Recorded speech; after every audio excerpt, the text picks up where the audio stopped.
should know. I have never really liked you at all. I cannot hide it anymore.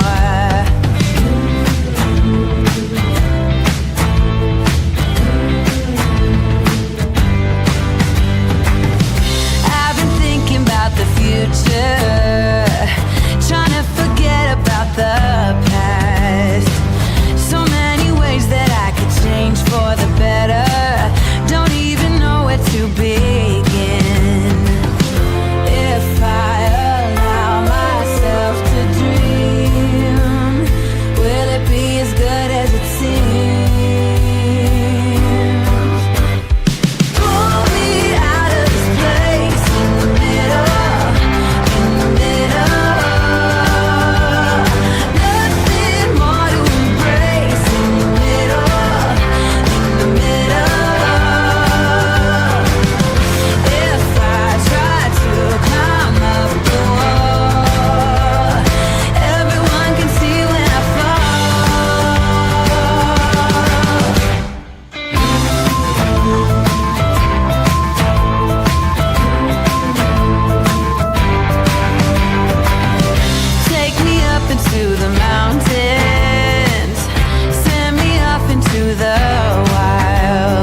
This is a true crime discussions channel. We speculate. This is all just speculation. Because it's true crime, it's for mature audiences only. There will be no children allowed, no exceptions. Everything on this channel falls under fair use. Please remember to like, comment, subscribe, and share. It's free.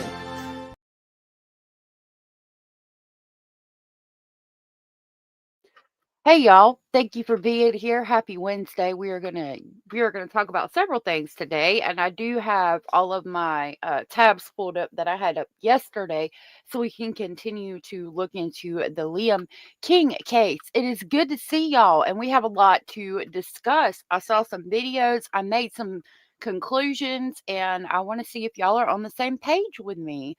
I would love to know your thoughts, opinions, and speculations on to what we have to discuss today. It's good to see you, Indy, Tanya and the D, Shelby, Anita, Crystal, Lola, Ava, and Edith are here. Lori Ann is here. Good to see you. Thank you for being here. Hannah, the artsy alien. I love your name. Good afternoon. Tom, good to see you. Miss Sarah, it's good to see you. D's nuts, good to see you. Carrie Meyer, good to see you. Snarky Pants, good to see you. Carrie Meyer, when I see your picture, it reminds me of the girl on the salt. The salt. I don't know. There's like a little girl in like I think it's in a rain outfit, in a yellow little rain outfit. I think it's on salt. That's what your picture reminds me of. It's very cute. Monica, good to see you. Shelby, good to see you. You are so cute. Good to see you. Thank you for being here. Yeah, thank you for the compliment. It's on Epidemic Sound and it's by Mike Stringer and it's called Pull Me Out. Ruby, good to see you and thank you for being here. Miss King of Anything, Kim VZ, thank you for being here. Cindy from sunny South Florida, good to see you and thank you for being here. I really appreciate it. Jill, good to see you. Um, Thank you for hitting the thumbs up, Anita. I think I got a screenshot from me that we're going to talk about. Leslie, good to see you. Dandy Lioness, I don't know if I said hey to you. Good to see you. And Miss King said that she was watching Strategic Eyes and she saw that Stephen Stearns was moved to a cupcake prison, a minimum to a medium prison. He thinks that was part of the deal because a homicider would not be there. So let's talk about that. I did get this screenshot here from somebody. I'm going to pull it up real quick. I haven't looked into the actual facility, but it says that Stephen M. Stearns was moved to Wakala Annex. Wakala Annex. Okay. And that happened not like within the past couple of days. So let's write that down and see what we can find on Wakala Annex real quick.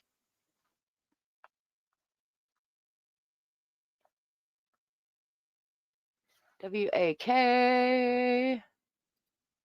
Nope. ULLA. Okay.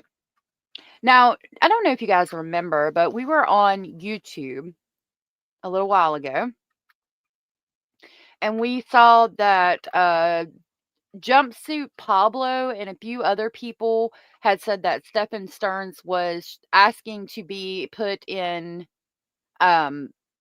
solitary confinement because somebody was threatening him. He was scared to death. They had a hit out on his head. Remember, let's go over here.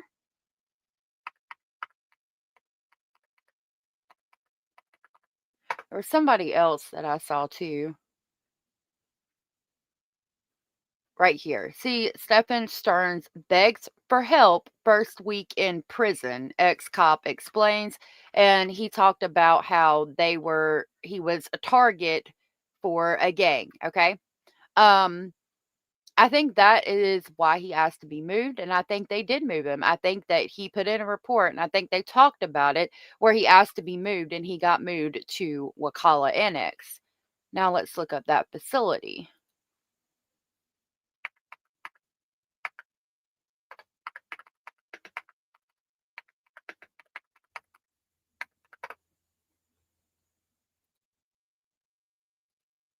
Hold on just a minute. Well, there's the address if anybody wants to write him. Says the Wakala Correctional Institution Annex is located at the address. It serves as a significant adult facility in the region and is overseen by the Florida Department of Corrections. So it's not a private owned facility. The annex was established in 2008 and houses inmates of a higher classification, focusing on protective management and mentally ill inmates.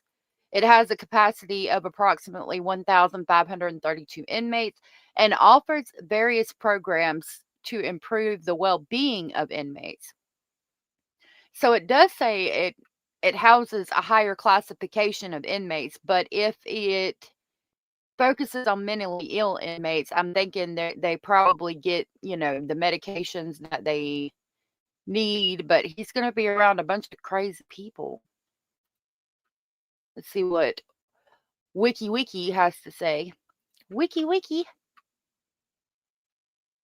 You think Pablo debunked that? I don't know. Maybe he did. Hey, Weather. Good to see you. Piece of shit can't deal with prison. That's for his life. What a bunch of bullshit. Every time he cries, they're going to move him. I don't know. Probably not. I don't think he'll cry from there. And it's good to see you, Blue Jay.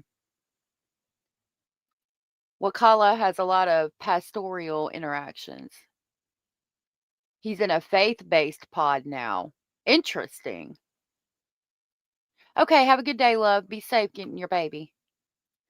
So this says it's a prison located 20 miles southeast of Tallahassee. It is located in Wakulla County and served by the Crowdfordville, Florida post office. It was established it holds inmates of a higher level of classification and does not share the same faith and character-based mission as the main unit. Wakala Correctional Institution is in the location of the Fallen Officer Memorial of the Florida Department of Corrections. The names of fallen officers are engraved onto the memorial each year during an annual wreath laying ceremony with a portrait of the fallen placed on the wall inside of the adjacent building.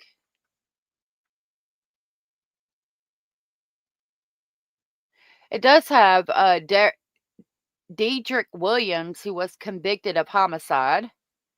Michael Jerkia, convicted for homicide. Nathan Brazil, and that's his photo, who at the age of 13 fatally shot one of his school teachers. And Barry Grunrow, I'm sorry, Grunno, um, at Lake Worth Middle School in Lake Worth, Florida. Brazil was subsequently convicted and sentenced to 28 years in prison. Sorry. Okay.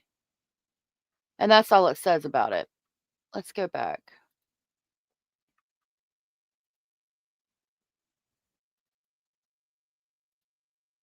Here are images. There's one of the classes that they have.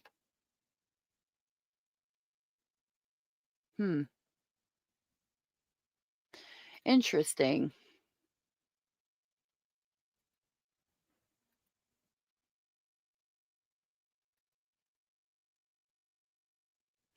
On the sign, it says Wakala Correctional Institution, a faith and character based facility. We never walk alone. But it said that the annex does not share the same faith based things as the main facility.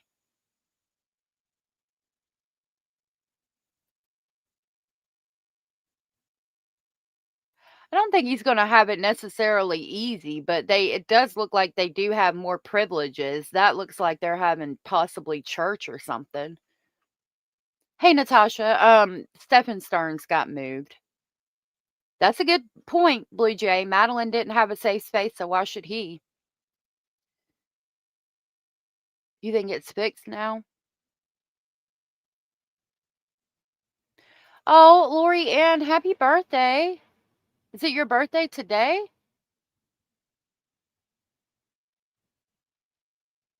Scaredy Cat Stearns, right? He's in the same place as Nicholas Cruz? Really? Hey, Lou. Is that where Stearns has been moved to? Yes, this is where Stearns has been moved to. Most of the inmates are not there for life, is what you've heard. Kalisa, good to see you. Lorianne, let me know if it's your birthday. I'll play the birthday song for you. I mean, I don't know. It does look like an easier place to go. That's Century. That's not the right one, but this is the actual annex.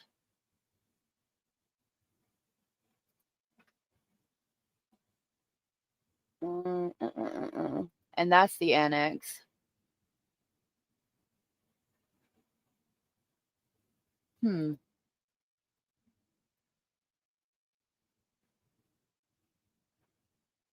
This is specifically the mental health unit. So I don't think that he's in specifically the mental health unit, but they do have a mental health unit there. And there they are going over church classes.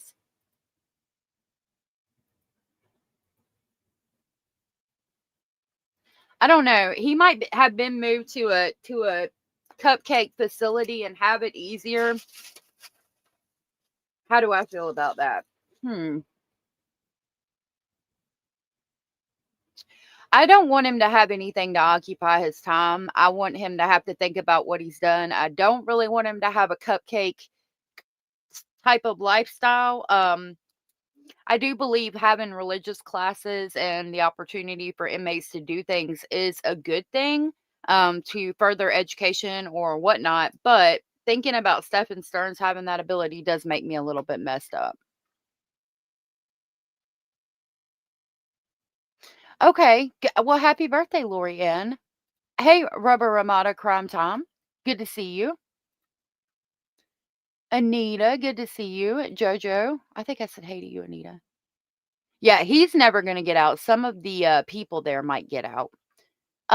Good afternoon, Karen, Connie's sister. I don't understand how this is cushier. The only thing I see difference is the cleanliness, and that might be optics rather than reality. That's true, Teresa. What they mean is like you don't have as many hardened criminals there. There's a lot of people that are there for mental reasons.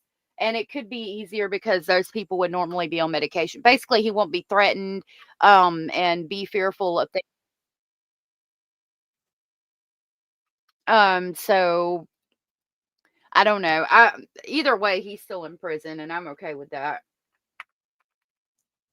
All right, hold on just a minute, y'all.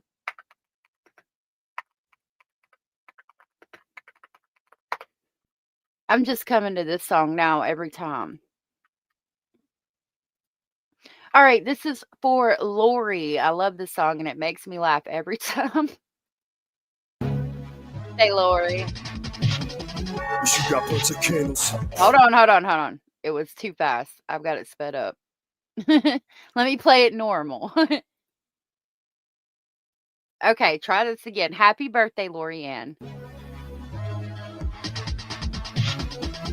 She got birthday candles. Blow them out. She got birthday candles. Blow them out. Everybody at the party start to gather round. Puffin', puffin'. Blow them out. It's your birthday. Let's get crazy. I'll take the day off. They're gonna fire me. I clean up in the tail on the coffee. Shaking to the scale. Jobs on party. She got birthday candles. Blow them out. She got birthday candles. Blow them out. Everybody at the party start to gather round. Puffin', puffin'. Blow them out. Happy birthday, Lori Ann. I love that song. I've been watching all of the Halloween gifts. I mean, not gifts. Halloween DIY crafts. I love Halloween. Okay, so that was for Lori. Happy birthday to you. We're gonna go over here. I hope you have a good day, love. I think you said your friend took you out for your birthday, and I think that's awesome. Okay, let me see what I got. We got Jake and Rebecca Haro. Okay, let's do Jake and Rebecca Haro next.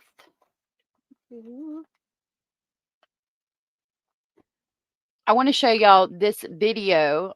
This is going to be from Down the Rabbit Hole, and I'm going to grab her link and share it with you guys. Let me go ahead and share this. Hold on. Hold on. And it talks about Rebecca. Now, evidently, somebody went to go visit Rebecca while she was in prison and wasn't able to get in to see her, which doesn't surprise me. We're going to hear them talk about that, but that was not what caught my attention in this video. I heard it and immediately thought something else. So I'm accessing the live. This is from Down the Rabbit Hole. I think that's what she calls it. Down the Rabbit Hole News. Make sure you guys check her out if you have not. We're going to jump into that video. Hi, everybody. Welcome. I'm going to go to where she plays the video from TikTok. Okay.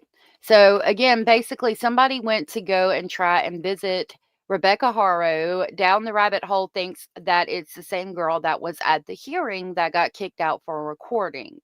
So, let's see what she has to say. For you guys, I'm going to let you guys hear what happened, okay? Because, yeah. Hi guys, I'm just making The reason we're starting here, I mean, this topic is so heavy, number one, but the other topic is also very heavy that we're about to get into. The lady is very bold, okay? Yeah, she went to go. How today's visit with Rebecca went. I'm gonna let her speak, okay? Okay. I saw that you guys were saying that she's great. I like her too. I haven't watched a lot of her stuff, but I like her too. And happy birthday to your sister, Blue Jay. Love Rabbit. Good to see you, Donna Smith.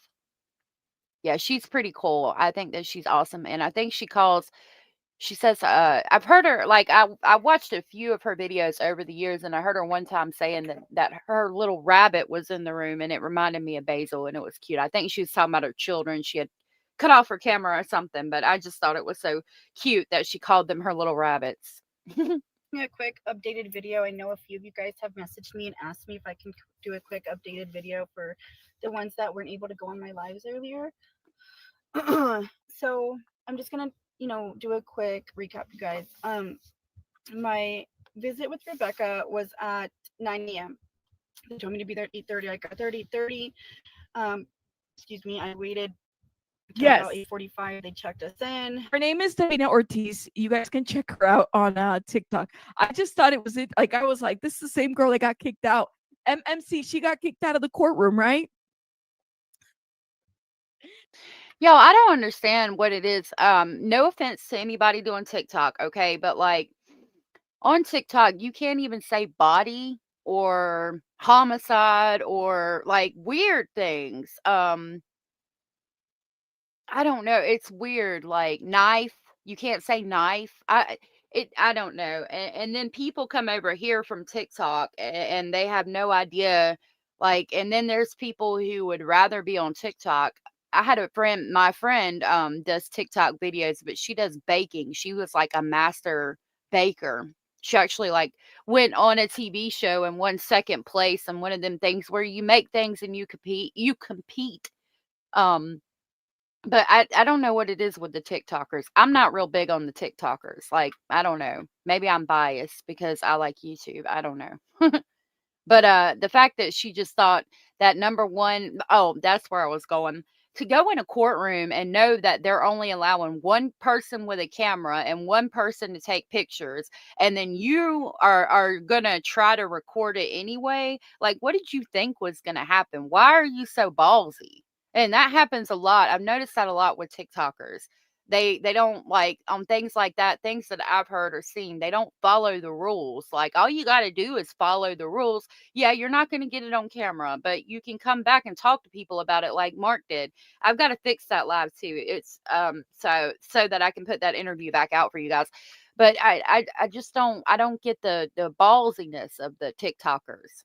I don't know. Yeah, TikTok scares me too, and I'd most definitely rather be on YouTube. Hey, sweet sativa, she got crazy eyes. That she does. Mama Mia, good to see you. She got them crazy eyes. Look at her. I don't know like what to make of it though, because she's real serious about this. Like she really, really is serious about this. Let's get into this, okay? The deputy took me to the elevator, the visiting elevator. He said, go to the 7th floor. I said, okay, which was the very last floor, you guys. So I get there to the elevator. The elevator opens at the 7th floor. I get out, and it's immediately the visitors' windows and little seats. There was three visitor seats and windows. I immediately sit in the middle one because that's the one that I'm able to have a clear shot at the inmate elevator door right there. If I sit on the left, the window's gonna be blocked. The right, not that clear either. So I go, okay, I'm gonna sit in the middle. No one was there yet. It was just me. So I sat there. I was there for about 5 minutes, maybe a tiny bit over 5 minutes. I'm thinking about what am I gonna say to her if this, she comes. All of a sudden, I see the inmate elevator door open. Now, I don't blame her for trying to go and see her. I'm not going to say that I wouldn't have, but if I don't know, her reaction is kind of like she was surprised. No, Anita, this person is in no way, shape, or form related to Rebecca. You guys, it was Rebecca and 3 other inmates. Inmates. I keep saying that. It was 3 other deputies, you guys. It was a deputy holding one arm and one deputy holding her other arm. Jada, why are you going to the door? Why are you showing yourself the door? I hadn't even seen you. I didn't know you were here. Sometimes your comments get blocked. Oh, you said happy birthday, sister. That's the last one that I see. I don't know what happened, but don't show yourself the door. You're good, Jada. Yeah, yes, Dandy. She's some random person that just showed up at the jail. I'm going to back this up a little bit so we don't miss the details. It was just me. So I sat there. I was there for about 5 minutes, maybe a tiny bit over 5 minutes.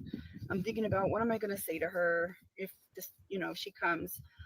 All of a sudden, I see the inmate elevator door open. You guys, it was Rebecca. Hey, crime and time. 3 other inmates. Oh. It was inmates. I keep saying that. It was 3 other deputies. You guys. It was a deputy holding one arm and one deputy holding her other arm. There was another deputy in the back of them lingering. She had shackles on her hands, and they were like resting in front of her stomach. She was wearing light blue clothes, pants, and light blue shirt, and her hair was in a French braid all the way to the back. That part really stuck out to me, and we're going to talk about why. The fact that her hair was in a French braid. So it was part like this, and then it went like French braided all the way to the back of her head. I mean, you guys are asking the obvious questions. How did she get on the visiting list? How did this happen?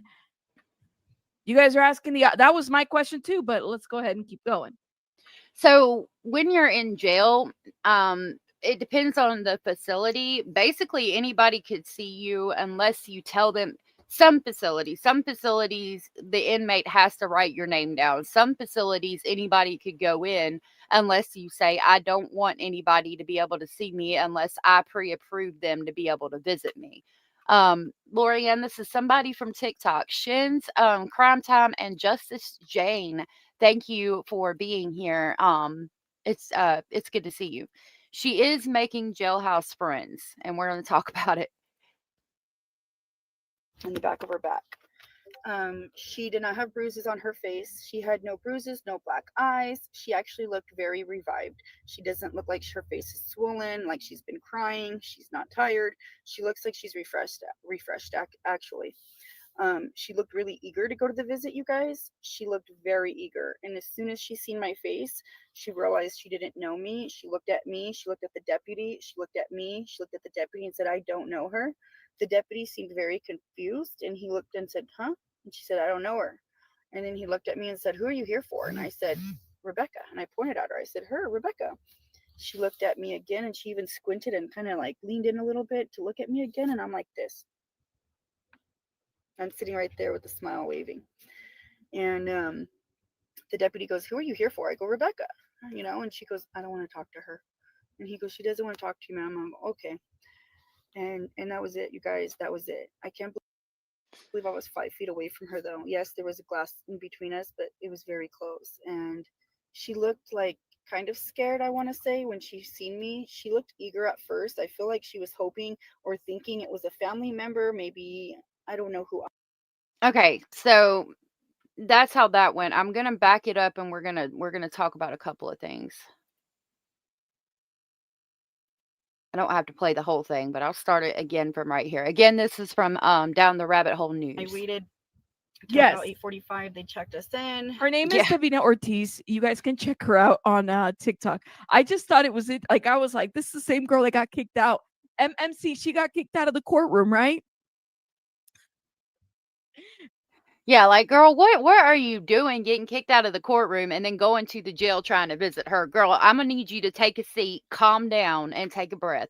Tom said, ask her if she's still sticking with the Ola man bullshit story. That would be a good question.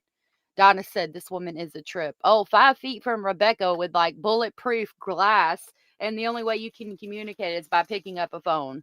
Wow, you're doing things, girl. Keep it up. You're doing it. You're doing the damn thing, sweetheart. I don't know like what to make of it though, because she's real serious about this. Like, she really, really is She serious is. about this.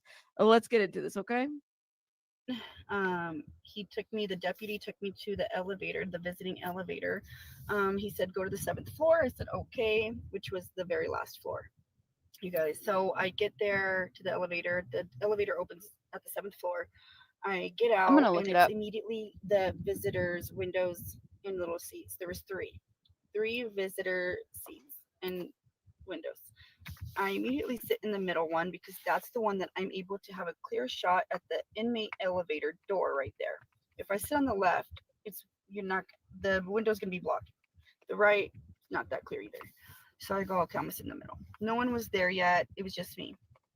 So I sat there. I was there for about 5 minutes, maybe a tiny bit over 5 minutes. I'm thinking about what am I gonna say to her if this, she comes. All of a sudden, I see the inmate elevator door open, you guys. It was Rebecca and 3 other inmates. Inmates, I keep saying that. It was 3 other deputies, you guys. It was a deputy holding one arm and one deputy holding her other arm. There was another deputy in the back of them lingering. She had shackles on her hands, and they were like resting in front of her stomach. So when you're in jail and you get moved anywhere, you have shackles on. They don't let you go anywhere without shackles on. Now, I looked it up. It says to visit an inmate at the Riverside Jail in California, you must be approved by the inmate. Here are key points. Inmates maintain a visitor list that includes approved individuals allowed to visit them. You will need to fill out a visiting application, which the inmate must sign before submission. The inmate is responsible for notifying you of their visitation, approval, or denial. If declined, you will receive a written notice explaining the reason. It is important to stay in contact with the inmate to confirm their visitation status. So I don't know, things happen and people fall through the cracks all the time. They might have thought, they might have thought that if somebody came up there to visit that they were approved to see the inmate, or she could have a last name or the same name as somebody Rebecca has written down that is approved to see her. Or, they might not have checked thoroughly. Like, not everybody does their job. Not everybody's going to check every inmate list to see if every single person's approved. Somebody could have had a bad day. Somebody could have, accidentally messed up. There's a number of reasons how it could have happened. If it happened, I believe it happened, but she could be full of shit too. The fact that she talks about her hair being braided was a big thing for me. And so we're gonna talk about that. She just said that she's shackled, and again, even to go to medical, you're in handcuffs. They don't want you feeling like you can take off running and leave, which if that's a 7-story facility, I don't think you're going nowhere anytime soon. You'd have to get through 7 flights of stairs or go down 7 floors in the elevator and then get out without them using their communication devices to say somebody got out. I don't think you're getting out there. She was wearing light blue clothes, pants, and light blue shirt, and her hair was in a French braid all the way to the back. Okay, so in jail, in every facility I've been in, there's a certain day to visit. And on visitation day, the girls, the women, we all, we got showers. We wanted to look nice in case somebody we knew was coming to visit us. We usually knew if somebody was coming to visit us. So I'm really thinking that this girl's name might be the same as somebody else that she knew. Because it seems to me like Rebecca was expecting a visit from somebody she knew, and then when she saw this girl there, she's like, I don't know her, and then said, I don't want to talk to her. But back to what we would do, we would get our showers, and then all the girls in the facility that know how to braid, they would braid your hair and make you look cute. A lot of times mine would be in 2 French braids down the back. French braids were usually the style that everybody did. Your hair would be braided in some type of way. Usually it was a French braid. And then you would use your pencil and wet it underwater, and like we would make eyeliner out of it. If anybody had Skittles, we would use that to make our lips red, or Jolly Ranchers. Just trying to look cute and get ready for your visit. So when I found out her hair was braided, that told me that she's made friends in the facility and that they braided her hair. And we're going to talk about a couple of other things. Blue Giraffe said, can she read? She could have just scribbled an approval on a visitation request. She might have. That's a possibility too. Yeah, we just talked about that occasionally, Classy. We looked at the facility and everything. Thank you for being here. So she's befriended somebody enough to where they're braiding her hair and helping her get ready for her visit. So it was part like this, and then it went like French braided all the way to the back of her head. I mean, you guys are asking the obvious questions. How did she get on the visiting list? How did this happen? You guys are asking that was my question too, but let's go ahead and keep going. On the back of her back. She did not have bruises on her face. She had no bruises, no black eyes. She actually looked very revived. She doesn't look like her face is swollen, like she's been crying. She's not tired. She looks like she's refreshed actually. So that was important there. Hannah, real quick, said, hey, those just getting in. Message from Abellis for chat. She'll be home soon, and she's missing you all. Thank you for that, Hannah. So when she talks about the bruises being gone, the bruises have had time to heal. She talks about her being refreshed. Her face is not swollen from crying. She actually looks happy. A lot of times, girls in jail, like, they're probably going to know her case. And as we've talked about here, just on YouTube, we feel like she was very much controlled by Jake. And he had her, it was a narcissistic type of relationship. She was very much brainwashed by him, controlled by him, did whatever he said. And she, follows his lead, I think she's waking up. I really do. Oh, thank you, Jenny Jen, and thank you for being a member for 11 months. Oh my gosh. That is a lot, Jenny Jen. I think that's the time I've been monetized. Thank you, Jenny Jen, for being a member for 11 months, and thank you for telling me happy birthday month. I really appreciate it. That's so very sweet of you, and I love you, A1 since day one. Thank you so much. Jenny Jen, I appreciate you sharing that with us. That was so sweet of you. Supposed to have lightning storms this afternoon. Okay, so when you're in jail, you're in there. Just because somebody's in jail does not mean that they're stupid or anything. Actually, the girls in there are really smart, and if they feel like they'll tell you real quick. Like if they feel like you're in a relationship, because there's nothing to do in there all day but talk, and you talk about your relationship. I'm sure they know about the relationship from being online, or from it being on the news. They probably know who she is and what she's in there for. And we've questioned here on the outside, is she less innocent than she seemed? Did Jake basically beat the crap out of her and she stayed there for whatever reason, and she's not quite as guilty as he is? She is guilty because she hid the death of her son and lied to police. I agree with that 100%, but was she brainwashed? And we've asked that. Now she goes in there with two black eyes. The girls are going to be asking her, oh my God, what happened to you? Did you get in a fight? What happened? This, that, and the third. And then they're going to find out, through watching the news or through her talking about it, that no, more than likely Jake Haro did it, her boyfriend, the father of her child. And they're going to talk to her daily. I mean, there's nothing to do in there but talk daily, watch the news. And they're going to be talking to her and they're going to be saying, that guy's an asshole and you need to leave him alone and you need to stay away from him and he's not good for you and you don't need to talk to him and all of that. And I think that they're trying to crack her basically and get her to understand that Jake is a bastard and that he shouldn't be putting his hands on her. And then I think about Mark talking about the hearing and describing that and describing how Rebecca looked almost angry with Jake. That again tells me that the girls are talking to her and they're getting at her and they're making her understand that he was brainwashing her and he shouldn't have been putting his hands on her and he shouldn't have said the things that he said to her. More than likely, one of them being, nobody's going to love you if I'm not with you, like he did with his ex-wife. I think that she's waking up to a lot of things. And then that would also tell me, like with her hair being braided, that they're, warming up to her too.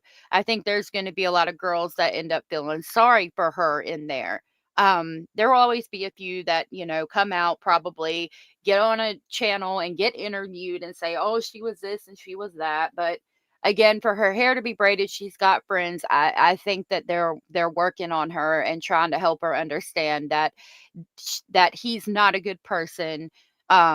She needs to leave him alone and eventually she needs to save herself and admit everything that happened or basically throw him under the bus. And then with her saying to the girl, we'll get there, we haven't gotten that far yet. Hey, AM. Maybe she convinced him she is a victim in a DV relationship and it's all Jake's fault. I think so. I think that's exactly what's going on. And they're telling her, that you deserve better. I hope that they will convince her to talk about what happened too. Roberta, verbal abuse is terrible for anyone. It is. It really is. So that's what I think is going on. There are some really kind girls in jail and they will help you in that aspect. They will tell you, you don't need to be with somebody that's putting their hands on you. You don't do that. You don't need to, you deserve better. She looked really eager to go to the visit, you guys. She looked very eager. And as soon as she seen my face, she realized she didn't know me. She looked at me. She looked at the deputy. She looked at me. She looked at the deputy and said, I don't know her. The deputy seemed very confused and he So hearing this and then seeing when we looked it up that you do have to be approved on the visitors list. I'm thinking that this girl has probably got the same name as somebody that she knows that is on her visitors list. Think about, John Smith, the name John Smith. Okay, my boyfriend's name might be John Smith, and then there might be this other John Smith that's trying to see me. And so, John Smith, my boyfriend, I've got approved on my visitors list, and I'm happy. And the girls are braiding my hair, and I'm doing my makeup with whatever I have, candy and pencils, and getting ready for this visit. Um, and so I'm expecting to see my boyfriend or my loved one, John Smith. And then there's this other John Smith when I get in the visitation pod. I'm going to be really confused. I'm going to be like, who, what, are you sure that person's here for me? And they're going to be waving like she's describing, smiling, happy to see me. And I'm like, I don't know that person. That's not who I thought it was. And the officer would be confused. I really think that that's what happened here. He looked and said, huh? And she said, I don't know her. And then he looked at me and said, who are you here for? And I said, Rebecca. And I pointed at her. I said, her, Rebecca. She looked at me again, and she even squinted and kind of like leaned in a little bit to look at me again. And I'm like this. I'm sitting right there with a smile waving. And the deputy goes, who are you here for? I go, Rebecca. And she goes, I don't want to talk to her. And he goes, she doesn't want to talk to you, ma'am. I'm like, okay. And that was it, you guys. That was it. I can't believe I was 5 feet away from her, though. Yes, there was a glass in between us, but it was very close. And she looked like kind of. So, Ange, good to see you. Said, I'm wondering if Stern's got a sweetheart deal for sharing information on where he obtained his illegal download material. It's possible. It's possible. I don't know. The thing for me about Stearns being moved to that facility and possibly getting a quote unquote sweetheart deal is hard because I think he was put in a different facility first. Okay. And then he asked to be moved or asked to be put in isolation and then got moved. It's possible that they said in order to move him, he had to give them information. That could have happened, but I don't think it was part of the original deal, or I think he would have went there from the start. Hannah said, in my opinion, if she's innocent, she should turn on him and tell where Emmanuel is. Then I may believe she's innocent. I don't necessarily think she's innocent, but I think that the girls are wearing on her and they're going to break this cycle of abuse and this hold Jake has over her. And I think eventually she'll get with her lawyer and roll on him. I do. If the girls are working on her in there and telling her that she deserves better than that. Because regardless, she does deserve better than to be with somebody who puts their hands on her. Now, so did Emmanuel. Emmanuel could have been saved and he wasn't. So I'll never forgive her for that. And I'll never disregard everything that she's done. I don't think I'll ever like her, but nobody deserves to be beat on. Tom says she must have been bummed she wasted that candy for her makeup. Probably. Stearns is going to be somebody's sweetheart, and I can't wait. Hey, Tom, what's up? Good to see you. Miss North said it's weird that she went there to see her. I mean, did she think she was going to act like they were besties and tell her everything? Good question, and that's why I paused the video right here, Miss North. This on Down the Rabbit Hole News's live stream. Sylvia, I don't even know how to say the last name, said, this is where these bloggers and TikTokers, I feel, overstep. It's not her place you're at. She can cause issues to the case. They don't seem to understand that without getting involved. And that goes back to what we were just talking about with the TikTokers. No offense to TikTokers, but they do. They overstep and like, yeah, what did you think? You were going to sit down and she was going to cry and pour her heart out to you? I mean, what did you think was gonna happen? It's just it's weird. I agree. And you could cause issues with the case. I was told that my when I started writing letters or emails to Stephen Stearns, my husband said, "What if he does tell you the information you want to know? You could mess up the case. You could get called into court. I mean, a lot of things could happen. You could mess up her case." And I said, well, I'm not going to ask him to tell me the information I want to know off the bat, because first he's got to get comfortable enough with me to tell me anything. And if I don't ask him specifically about why he did what he did until after he goes to court, then maybe I can get the information and he'll trust me more. And so it's always something you should think about. I don't think she did that. I don't think she said, what am I going to do if Rebecca tells me something that I shouldn't know? You have to be very careful with all of that. Do a tell all what about the emails? There's a playlist where I went over all the emails and told you guys exactly, how I was feeling, why I did the things I did. I apologized profusely and explained that I was nice to him, trying to get information or trying to get him to trust me and eventually give me information. Miss North said they do go way too far. I agree.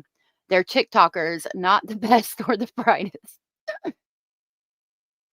Tanya said, no, that's what the girl thought she was going to do. Yeah, probably do a tell all. Exactly. Probably. I'm sure they got her talking to a CI and already. They did with Jake, so I'm sure they've got her too. Probably. That could be the girl that braided her hair. You never know. Scared, I want to say, when she seen me. She looked eager at first. I feel like she was hoping or thinking it was a family member, maybe, I don't know who else. I'm not sure. Girl, she was squinting to see if she knew you. Oh my gosh. And Sylvia's like, this is where bloggers and TikTokers, I feel, overstep. It's not her place you're at. She can cause issues in the case. They don't seem to understand that without getting involved. Right. Like, I know people can put themselves in. So, Karen said, I don't know if I believe her. And there is a possibility that she could be lying just to get the publicity from it. I've seen that a lot on TikTok too. Like, I could put myself to go visit El Chapo, right? Maybe. I don't know, because that's like federal prison. And I could say he's my uncle, but not really, right? That would probably cause me some problems because I'm not family, but people can add themselves to lists. And so this is where I think you kind of have to figure this out, girl, because people get, this is why this is why bloggers get such a bad rap. You know what I mean? Or even like YouTubers or TikTokers. It's like beyond overstepping. Military Ma has become a member, you guys. Yeah, and I feel like I overstepped in the Madeline Soto Stephen Stearns case. I should not have emailed him. And I learned that lesson, hard head makes soft ass. So I learned that lesson, and I don't ever want to email anybody again. Anita said not only could she harm her case, but let's say Rebecca is on the up and up and causing no trouble where she is. Who's to say this girl could have touched a nerve and made Rebecca act up and get in trouble? And that's a valid point. Valid point. If I was writing someone with a big case in jail, I'd be like, no, I don't want to know anything. Right? Exactly. Hey, Abraham, good to see you. Yeah, we did see her in a blue uniform in court. And depending on if this girl has been to jail or not, I mean, I just explained to you everything she said. It- who's to say that she hasn't been to jail before and she would know all that information too? It's very possible that it could all be made up. Little Melanie, like Melanie Little says, show me the papers. Show me the papers. Not El Chapo. Then I might believe that she went. Yeah, show me the papers, then I might believe that she went. She should have. I don't know if they would have given her a paper or not. I don't know. We'll find out. All right, let me think she's about to That's continue. what happened, you guys. I really, really, really wish I would have said something, because I know that they can hear. We were talking, and we can hear each other through the glass. So I really wish What would you have said, Ola? I would have been like, Rebecca, I'm not here for negativity. I'm not here to talk about the case. I'm just here to simply, be here for you and talk with you. You don't have to talk Hey, back. Rio. I just wish I said something like that, you guys. Hey, but I didn't. Bettina. So she wanted to say, I'm not here to talk about the case. I'm just here for you. The only reason why you know her is because of the case. Like, listen, I'm not I like that, her eagerness, but this is a little too much. Put it one in the chat put it two in the chat if you would have done the same. Maybe we'll do a poll, okay? Let me go back a little bit. She said what? Between us, I'll do a poll. very close, and she looked like kind of scared, I want to say, when she seen me. She looked eager at first. I feel like she was hoping or thinking it was a family member, maybe, I don't know who else. I'm not sure. I really think that she thought it was somebody because they've got the same name or something. The RC Alien said bloggers are not real life investigators. Researching stuff is different than an in-person interrogation. Exactly. Good to see you, True Crime Guardians, aka Hio. It's good to see you.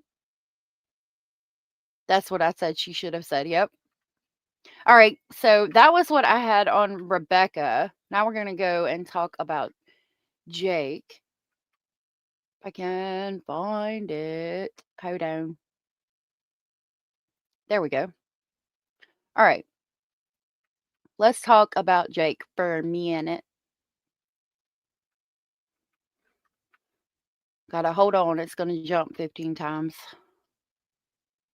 This is we have a video, so I'm going to just play the video. It says Jake Haro, father of missing baby, separated from parents as a child. And the reason we're talking about this is do we think it impacted his life as an adult? 7-month-old son, father and alleged murderer of his own 7-month-old son, Emmanuel Haro. Just 2 years ago in 2023, before Where's the Emmanuel baby? was even born, Jake pleaded guilty to abusing another one of his kids, his 10-week-old daughter. 10 weeks! That crime actually happened 5 years ago in 2018, or 5 years before in 2018. The newborn baby's skull was fractured, multiple bones were broken, and she was left permanently disabled. But Jake Haro was only sentenced to 6 years in prison, suspended. So not actually in prison. Instead of serving time locked up, he got probation, which he allegedly violated last year in 2024. So they arrested him for that. And they locked him up, but they let him out once again. And that was the fault of the DA and the judge allegedly speculating. He posted bail. So again, Jake Haro walked the streets among us. His case dragged on until this little baby, baby Emmanuel, was conceived and then born and then disappeared, allegedly at the hands of his own parents, Jake and Rebecca, who begged all of us to help find the kidnapper who knocked out Rebecca and stole their baby. My next guest did some digging and has a whole lot more on the files to share about this. Alexandra Kazarian is a criminal defense attorney who spent almost a decade as a public defender in Los Angeles. Alexandra, thank you so much. We actually learned that Jake Haro himself was removed from his parents, much like his own children were removed from his custody. So he was removed from his parents like his own children were removed from his custody. So you would think, like Dandy said, you learn to not continue the cycle. You don't start a new one with your own family. Right. Hey, Kelly. We've talked about a few things. It's good to see you. I'm glad you're here today. Yeah, it's very sad. It sounds like this is a long time cycle of abuse that's happening in this family. There are allegations that his grandfather was mentally ill and that his mother had addiction problems, and she left him at home, not only with his grandfather who wasn't fit to watch over him, but there were also domestic violence issues between his mother and his father. So by the time he was 13, he was taken away from his own home. So it sounds like it's a long time that he's been in tumultuous relationships. So 13 years old, he's removed from his own parents alongside his own sister and brother. And is it true that they are removed from the home and into the custody of that grandfather who apparently had severe mental health issues? They were placed into an adoptive family, but one of the reasons that they were removed was because the mother left him with the grandfather who was unfit. So ultimately, I don't think that he was placed finally with the grandfather as the caretaker. Okay, I want to pause that. So the mother placed the children with the grandfather who was guilty of abuse. So he more than likely abused her too. So it sounds like very, very generational, going back, generation after generation after generation, that he dealt with this, or the family has dealt with abuse. So by him saying nobody's going to love you and putting his hands on people, I think it is a very much learned behavior. But I mean, I would be interested to know if everybody in the family was always abusive or if anybody tried to break that cycle. Dandy, I thought the same thing. Are they going to try to use this as an excuse? You meant to click yes, not no. Oh, that's okay, Shelby. Jake is a narcissist psychopath and doesn't give two shits about anybody but himself. Right. And I think that, I mean, it could have played a role, but I think he should have broken the cycle. Hey, Mimi, no matter if his parents were there or not, you know right from wrong, and he looks evil. I can agree with that too. AM said, no excuse, but anyway, that is my opinion. I agree. You would think, Kelly, that the parents would try to do better. He was 13 when he was removed. So by that time, it became a learned behavior, but he could have broke the cycle. The artsy alien said, I see both. The cycle of abuse can continue, but ultimately it's up to you to break the cycle. And so if he didn't see anything wrong with the cycle, he might not have broken the cycle. And then that's how these things happened. Okay, all right, good to know that. All right, so then you also discovered that Jake had a couple of other kids who were removed from the home long before baby Emmanuel was even, a glimmer in anyone's eye at this point. This is after being arrested for abusing that little 10-week-old newborn girl who ended up with the permanent disabilities. The police show up and there's other kids in the home. Right. There was a lot of DCFS investigation. Well, we call it DPSS or DCFS, but Department of Family Services, whatever it's called. There were a lot of court cases. There were a lot of findings where he was unfit to be around his own children previously. There was a lot of investigation that happened, a lot of court dates. Wow. That's interesting. So I wonder how many there were. I wonder how many times he was investigated by DCF. And if it was like every single child was removed. And again, if that's true, then how was he on probation and able to keep his daughter and Emmanuel? If every single child that he had ultimately been removed, how in the hell was he able to keep his Emmanuel and his daughter while being on probation for abusing the Carolina Rose, later renamed Promise? Jojo said maybe, but that's not an excuse. There are a lot of people that have been abused and go on to not abuse. I agree. Scratch said my mom used to tell me that I was stupid or smelly when she got mad. I'm sorry, Scratch. That's awful. Always on empty. Good to see you. In Rhode Island, the jail has to run a BCI on you before you can visit an inmate. Interesting. Hey, Gammy. Oh my gosh. I don't know what to do. I don't know what to do to help you. Shoot. Maybe try if there, I mean, I'll tell you what I've done in the past. If there's a gas station close by you that you go and get gas from a lot, you can ask them. Sometimes they'll give you some gas and you can come and bring them the money back for it. Like the mom and pop gas stations, not like Sheets or anything. If you go and tell somebody at a gas station that you need a little bit of money for gas, they might help you, or somebody might hear you and give you a little bit of money. I've done it a lot. Try that. I can't send you money because I can't give out my name. And I don't think I have any money right now either. I don't have any. All I've got is cash right now, and I don't have very much. But try that. That would be my advice. Go to a gas station and ask. Somebody might give you the money. Jojo said, I came from a long line of alcoholics, but I barely ever drink because of what I grew up around. I feel it's similar with abuse. My father was an alcoholic, and I don't drink. So, yeah, I get that. Yeah, your cell's working. Call a friend or call the police. I thought about that. Sunrise, loves, good to see you. Jake Jr., a.k. Carlos, also removed and adopted with Promise Face. Yep, he was. Law enforcement will bring gas. Call no emergency line. Thank you, Dandelions. So call the non-emergency line for police, and they'll bring you a little bit of gas. Yeah, and Tom said leave them your driver's license, and they'll usually let you get a little bit of gas, and then you can bring them the money back. If you pay at the pump and have $1 in the bank, run it as credit, and you can fill up as long as there is $1 in the bank. Thank you, Kelly. Thank you, everybody. Yeah, I'm sorry. If there's a church near you that, or if there's a church near that you have gone to, yeah, if you go to a church, they might give you like $5 to put in your gas tank too. All of that would be, those things are all good advice, and that would be my advice as well.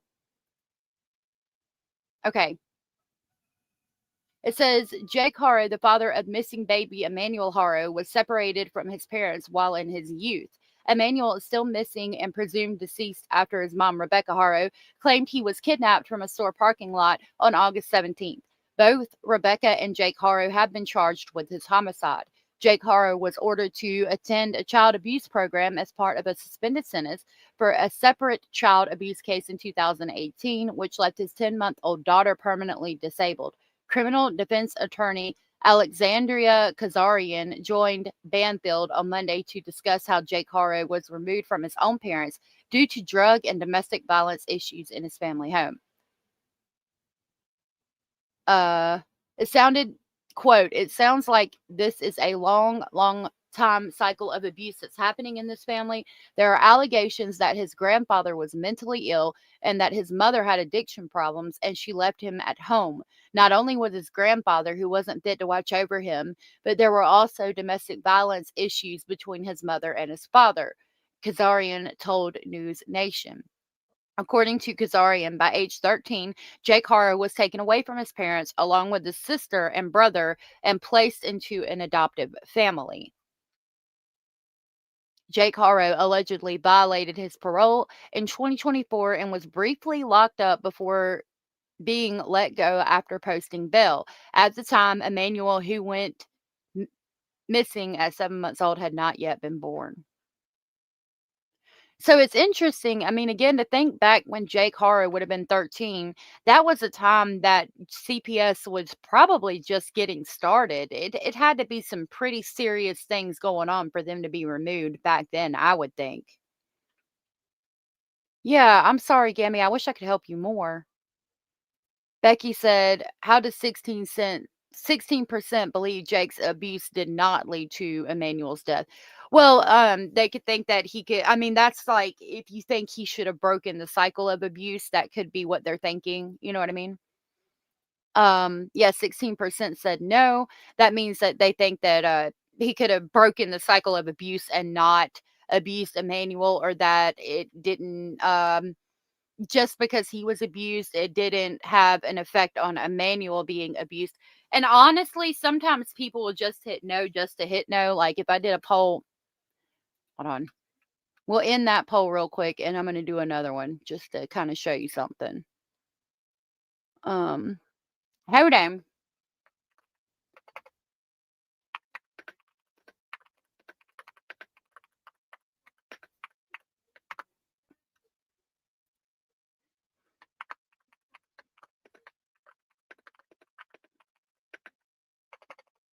Hold on just a minute.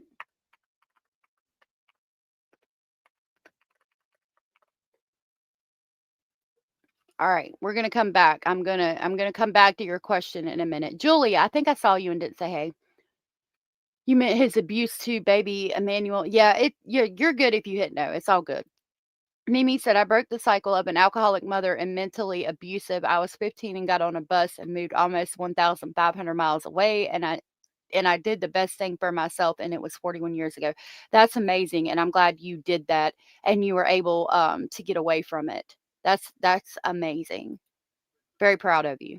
Miss North said every abuser uses the bad childhood excuse. However, we have choices and we certainly should accept responsibility if our actions harm someone. Most people that were abused do not abuse their children. Very true.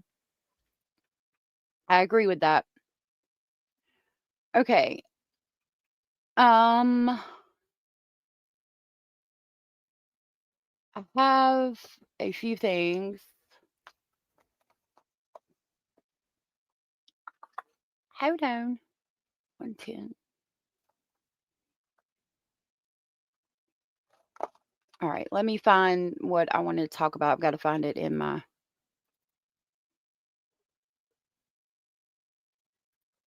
email list.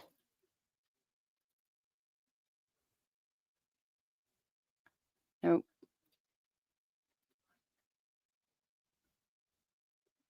Hold on just a minute. Here it is. Okay, now we're going to talk about Sebastian Rogers. The FBI has issued an update.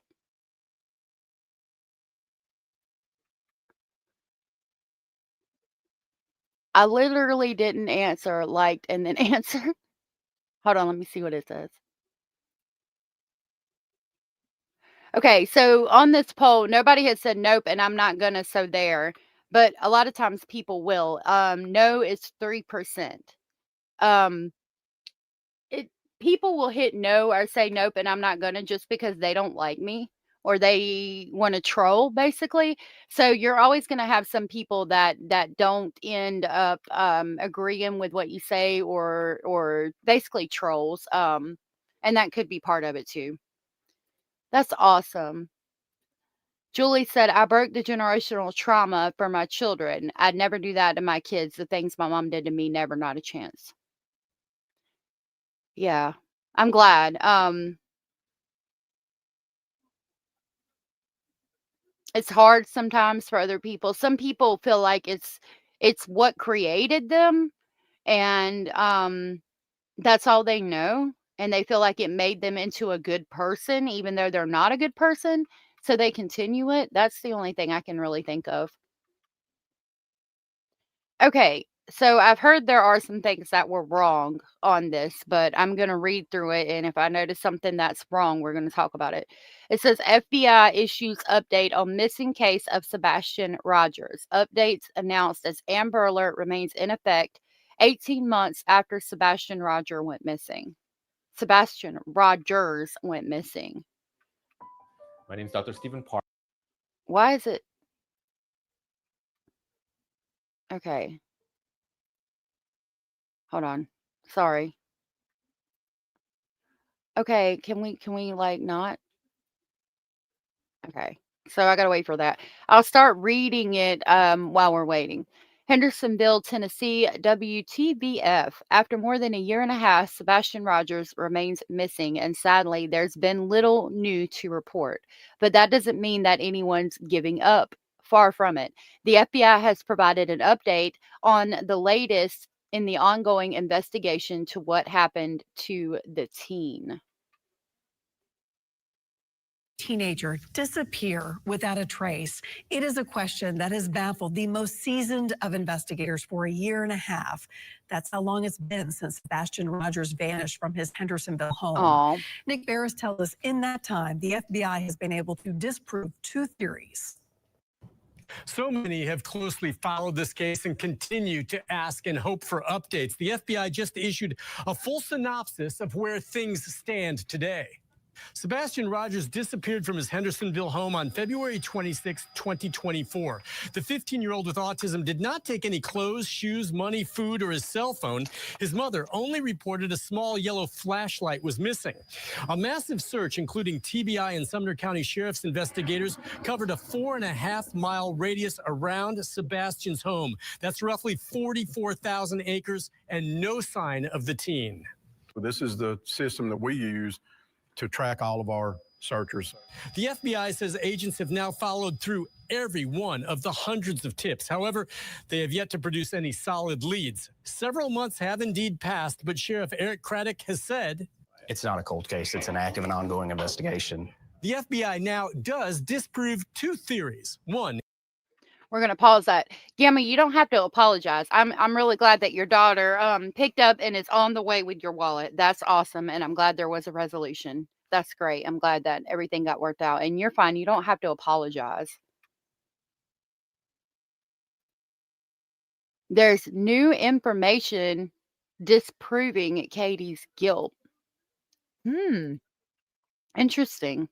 18 months. I feel there was some kind of foul play. Do you? I really genuinely think that he walked out of the house, honestly. Okay, what happened? Oh my gosh. Hold on just a minute. It wants to be ridiculous. I might have to wait for another freaking advertisement because it's being stupid. Yep. Look at it. Stop. All right, this is almost over. How can a teenager disappear? To track all of our There. searchers. The FBI says agents have now Stop. followed through every one of the hundreds of tips. However, they have yet to produce any solid God. leads. Several months have indeed passed, but Sheriff Eric Craddock has said It's not a cold case. It's an active and ongoing investigation. the FBI now does disprove two theories. One involving security video, which I obtained early in the investigation, showing what appeared to be lights outside Sebastian's home the night he disappeared. Agents say the dark sky and camera angle combined had distorted the security footage, and lights were actually from a truck away from the home. They have also now debunked a theory that a person in a green hoodie spotted near Sebastian at a restaurant before he disappeared was in any way involved. The Amber Alert for Sebastian does remain active, and the FBI is offering $50,000 for any information that leads to his whereabouts. They do encourage the public to continue to call in tips to 1-800-TBI-FIND. I'm going to try to pause it and go back some. I want to talk to y'all about a problem I'm having. Okay, we're going to go to this part right here. Does disprove two theories. One involving security video, which I obtained early in the investigation, showing what appeared to be lights outside Sebastian's home the night he disappeared. Okay, Agents say the dark sky and camera angle combined had distorted the security footage, and lights were actually from a truck away from the home. that's a problem for me because this does look like truck lights right there, but how is it distorted to where it looks like there's two different objects here? Like, I don't understand how the camera angle. I mean, I get that the lights could be reflecting off of something and make it look different, but to be spread this far apart, I don't get that. I don't understand how a truck could do that. So my thoughts on Sebastian Rogers, the fact that he went outside barefoot was a big thing for me. The only that I want you to think about, when have you gone outside barefoot? Usually it's I don't know. For me, it would be because I heard the coyotes and I'm going to check the chicken coop. Most of the time, 9 out of 10 times, it would be because I'm just walking to my vehicle to grab a charger or something that I might have left in the vehicle early that day, or a snack cake that I got that I forgot that I left in there that I wanted to eat as a midnight snack because your girl be snacking. So I think the fact that he was barefoot was a big thing for me. That told me that he walked outside and he planned on going outside just for a second and then coming back in. And we've recently heard about how these predators are on Roblox and all of these internet games, and these children are being preyed upon. I think that somebody somehow told him that they wanted to give him something or something to that effect. He walked outside to get it, and instead of getting something, they grabbed him. What is weird for me is that that's a big neighborhood with lots of cameras, and I don't understand how he did just disappear into thin air and there's nothing on camera anywhere. That part is weird to me. I wonder if Sebastian could have had a secret second phone. It's actually not uncommon for middle and high schoolers to have a parent, and parents usually don't find out, at least for a while. It's a possibility. It does look like flashlights to me too. I don't understand how a truck angle reflected to where it looks like the two truck lights are that far separated, and then one is moving and one is kind of not. You know what I mean? Grabbing something from the car, or like as a teen and my parents bought groceries on, right. I used to too. I used to go everywhere barefoot. Barefoot for some autistic people is grounding. I go out all the time without shoes if I'm near home. Well, from what we've heard, he doesn't like to be barefoot. I don't believe either parents were involved either. I don't believe any of the parents were involved in this at all whatsoever, because if they were, I think we would have had a resolution by now. Lights outside Sebastian's home the night he disappeared. Agents say the dark. And you mean to tell me in a neighborhood with these houses, these are $500,000 to $700,000 houses and up, probably.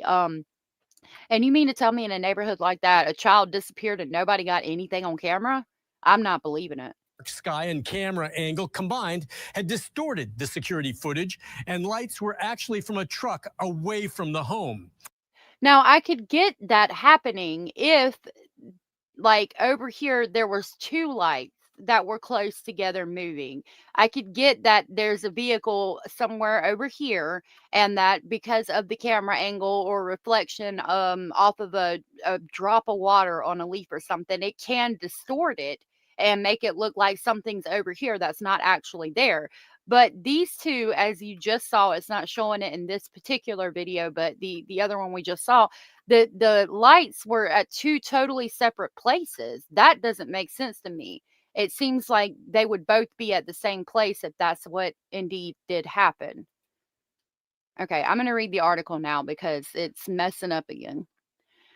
Okay, so it says again, Hendersonville, Tennessee, after more than a year and a half, Sebastian Rogers remains missing, and sadly, there's been little new to report. But that doesn't mean that anyone is giving up, far from it. The FBI has provided an update on the latest in the ongoing investigation into what happened to the teen. So many have closely followed this tragic case and continue to ask for updates. This is a full synopsis of where things stand today. Sebastian Rogers disappeared from his Hendersonville home on February 26th of 2024. The 15-year-old with autism did not take any clothes, shoes, money, food, or his cell phone. The mother only reported that a small yellow flashlight was missing.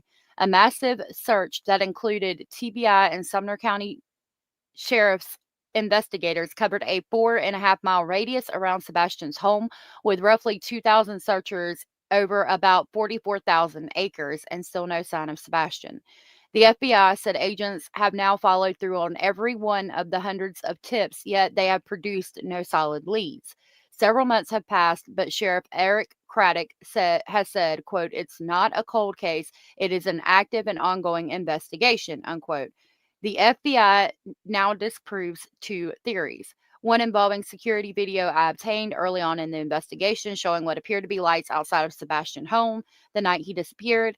Agents said the dark sky and camera angle combined had distorted a security footage and the lights were from a truck away from the home. They also debunked the theory that a person in a green hoodie spotted near Sebastian at a restaurant before he disappeared was involved. Now, green hoodie guy or girl, I think it ended up being a girl, I never thought was involved. I thought that was just ridiculous, in my opinion. Shelby said the fact that autistic kids are drawn to water is scary to think about. He could have went into the water somewhere. There was a retention pond close by the house that they thought he could have went into, but they drained it and allegedly found nothing. But supposedly, I mean, I don't remember everything, but I thought there was footprints leading to the pond. I don't know.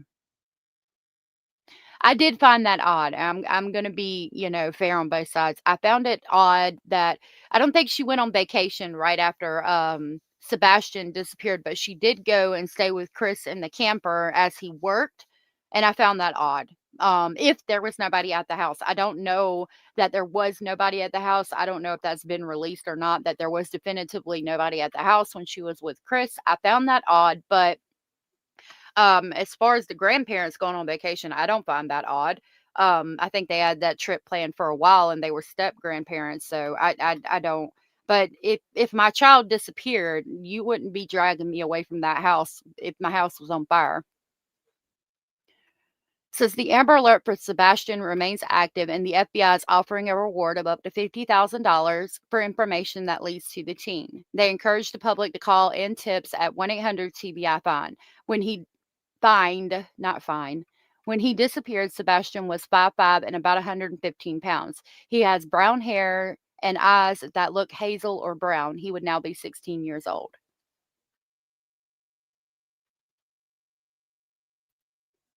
It's sad. I hope that they find Sebastian soon.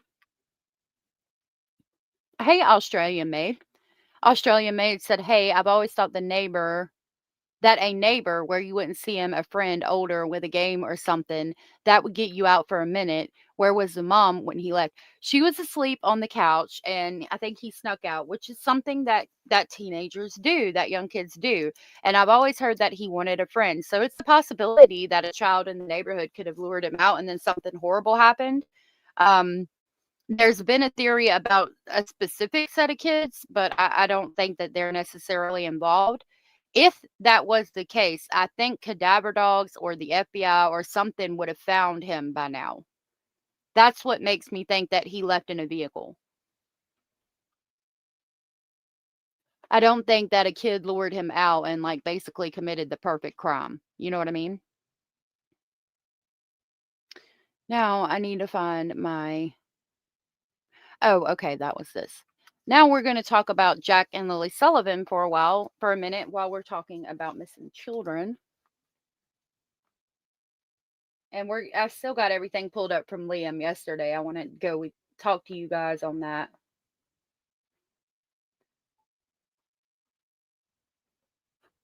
What do we talk about after we talk about Wakala? Oh, okay. Jake and Rebecca. Okay, sorry. Writing my timestamps down. All right. So I found this on, let me pull it up. This was sent to me about Jack and Lily Sullivan because I've been trying in the daylight with a flashlight to get these documents on Jack and Lily Sullivan, okay? Now they're from Canada. Getting information out of Canada is really, really hard thing to do. I haven't been able to get the documents. Allegedly, this is from one of the documents in the Jack and Lily Sullivan case. I'm going to put this banner up because I don't know if it's true. I didn't see it. Not a kid? I don't think a kid could have done the perfect crime and get away with it at all. Leslie. Hey Tuna. Hey Tuna. Hey Tina. Um super super super nat. Tina Super Nat. Good to see you. Sorry. Talisa said, it's also strange that kids at his school say he is way more advanced than his parents said to the media. They were confused. Most didn't even know he was autistic. So, in my opinion, Sebastian was a lot more capable than the parents want us to believe. You think so? To not find him out there may mean he's at a house. Have you heard the message from Malaya's father? I believe he has the kids and it was arranged, hence her leaving and not waiting. I don't think Malaya's father has him. I don't know. I haven't heard that though. I'm sorry. That's horrible. The artsy alien said maybe a wild animal. I'm not familiar with the case. No, I don't. I think if there was a wild animal, again, cadaver dogs would have hit. Okay. So allegedly, this is from the documents on the Jack and Lily Sullivan case. I can't confirm that because I haven't seen the documents. I would love to see the documents and I've tried to get them. Evidently, supposedly, this is again from the document, and it says the investigative team from the Northeast Nova Major Crime Unit has referred this matter to me for support in seeking your consideration for its inclusion to the program, as they believe there are individuals who are privy to information that could result in locating Jack and Lily Sullivan. I recommend that this case be added to the rewards for major unsolved crimes program for a period of 12 months, at which time the status of the file will be reviewed by the Northeast Nova Major Crime Unit. Respectfully, Chief Superintendent Dan Morrow, a commanding officer, H Division, Royal Canadian Mounted Police. So, first of all, let's look this up. He says Superintendent Dan Morrow. Okay.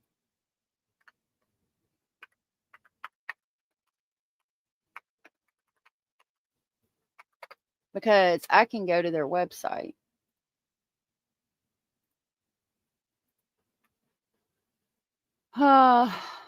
Let's see. We're going to go to commanding officer. Dennis Daly is the commanding officer.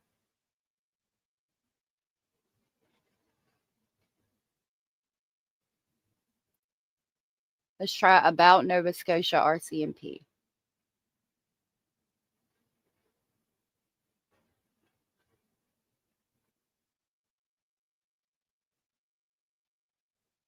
We'll try leadership team.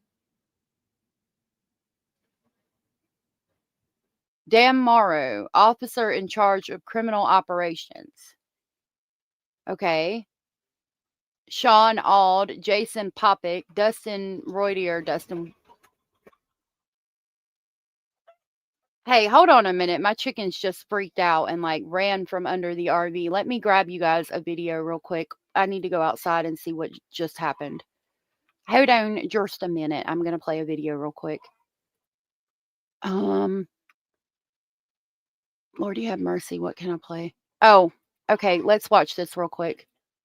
I'll be right back. I wasn't planning on doing this episode, but we just got some new Brian Koberger information. First of all, these creepy new selfies, which I'm going to go through, which were found on his phone, and also new allegations of stalking. Was Brian Koberger a stalker? We just finished our News Nation hit. There's Mo, sort of cleaning up our live shot. But let me go through some of this new stuff with you. First of all, the new selfies. Again, warning, super creepy here.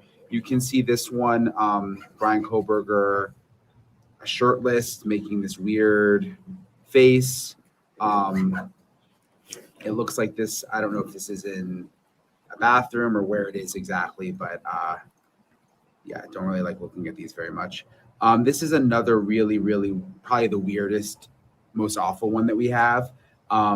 He's making, I mean, look at his eyes. You can see this showing his teeth.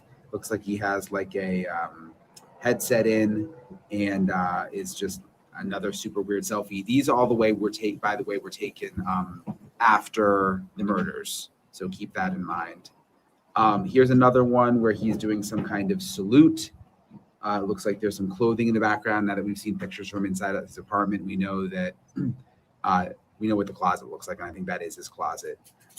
By the way, if you look at his knuckle, you can see there's like a little red mark there, which is interesting when you consider that he may have been injured. Okay, sorry about that. Yeah, did pictures are freaking weird. All right, we'll jump right back to that and look at the pictures again. Let me go back here. Okay, so these are the people that are basically in charge over here. And if we go back to the document, oh, it did say Dan Morrow. Okay. Chief Superintendent Dan Morrow. Respectfully, I want to see if his signature is like that. So let's go back over here and see if we can see his signature. Dan Morrow is Chief Superintendent who has a diploma in instrumentation technology and a certificate in exclusive leadership. He joined the RCMP in 1992. His 11 postings include roles in contract policing, traffic services, and federal policing. He has worked in urban and rural and fly-in locations and spent nearly 2 decades serving in First Nation communities. He was a detachment district commander. He developed community policing priorities and was responsible for operational and administrative functions. Morrow has participated in numerous local, provincial, and national committees that have focused on the development of equality, diversity, inclusion, and reconciliation strategies with the RCMP.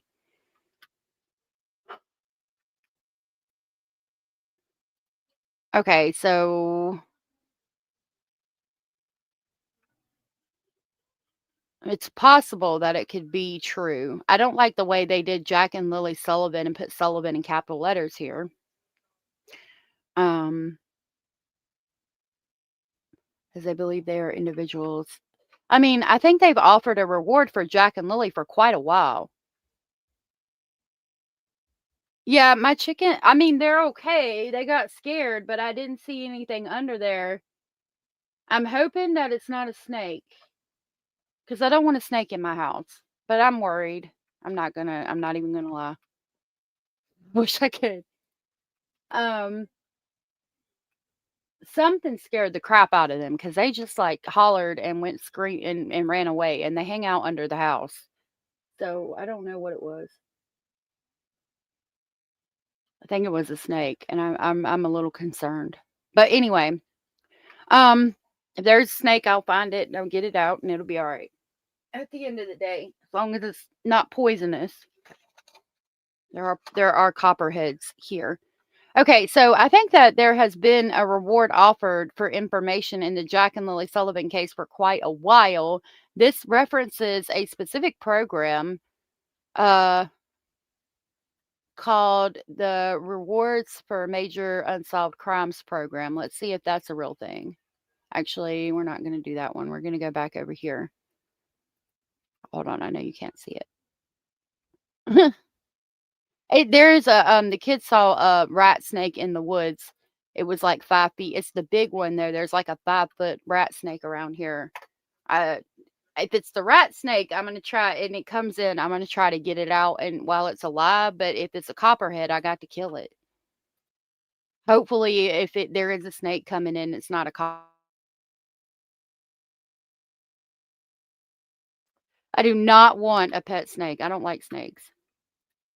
Okay, so it was called Rewards for Major Unsolved Crimes program.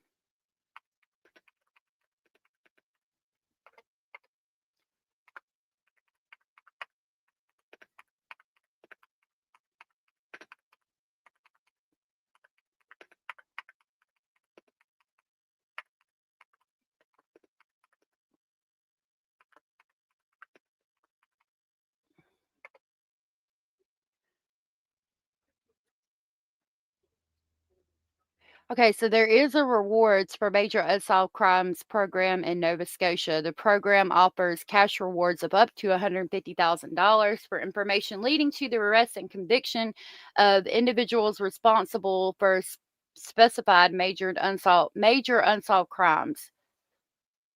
Okay, and now let's ask if there's a reward for Jack and Lily Sullivan.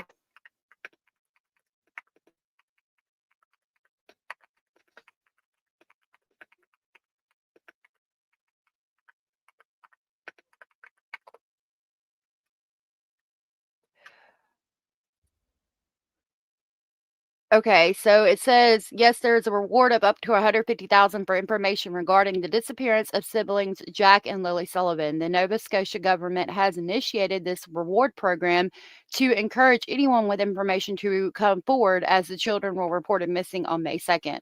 The investigation is ongoing, and the reward is part of the province's efforts to solve this unsolved case. And it happened June 19th of 2025. So if it happened June 19th of 2025, and this was sent June 6th, allegedly, it could be true. Now, them saying this doesn't sound like they wandered away. I think we've known for a while they didn't necessarily wander away. However, I think, again, just like with Sebastian, if the parents were responsible for this, that they would have been arrested by now. I really don't think that them not being arrested. I mean, I don't.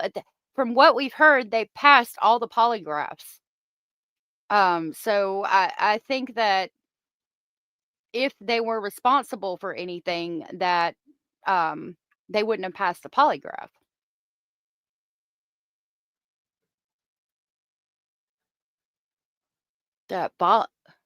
Even though I live where snakes aren't most common, I hate going to the bathroom at night and always check the toilet. That would be horrible. Yeah, exactly, Indy. Okay, I'll check it. Thank you. I don't even know where my phone is. I'm kind of nervous about the snake. Okay, I have to check it in a minute. Now I want to show y'all something else that I have on this. So let me pull that up real quick. Okay, somebody had sent me this, and I wasn't, so it shows a vehicle, like somebody drew a vehicle, what could be driving in and driving out, and I haven't been able to read it. So it says, I asked before about where the bus stopped to pick the kids up. Looks like RCMP answered my question in the released documents. It says the bus stop is in the driveway. So whether it backed in or pulled in forward, the kids' scent would be about where the scent dogs tracked the kids to at the end of the driveway, about 10 feet short of the road. That would be about the same for a car if Malaya arranged for someone. Okay. Stop it. If Malaya arranged for someone to pick the kids up, her first statement in that regard, she did use the term picked up and not abducted, but the kids didn't go to school that day.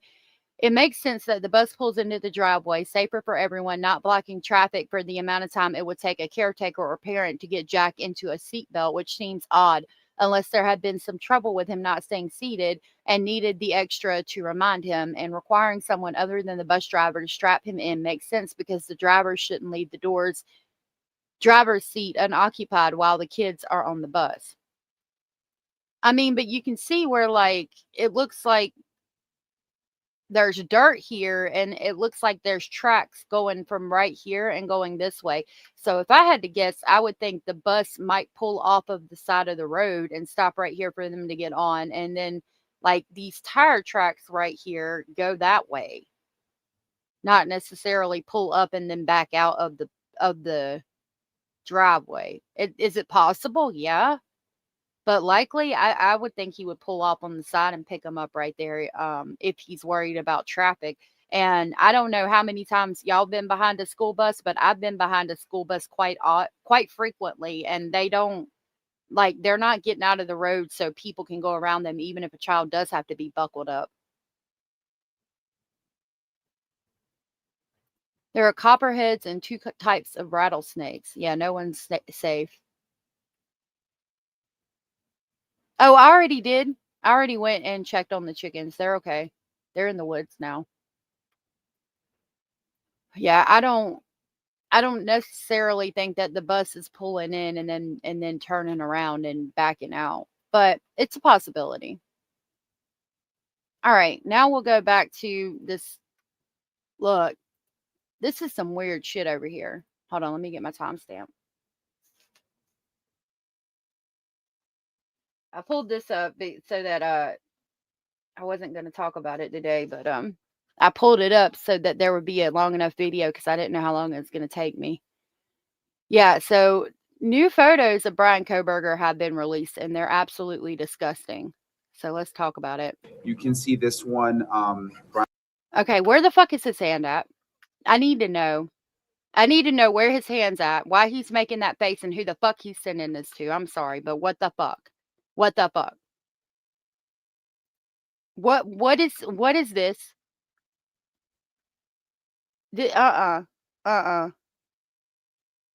Something,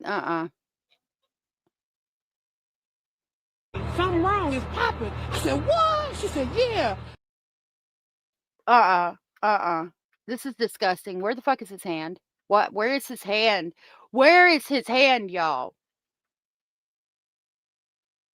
Is he constipated? That would be good if he was constipated. Jackie, good to see you.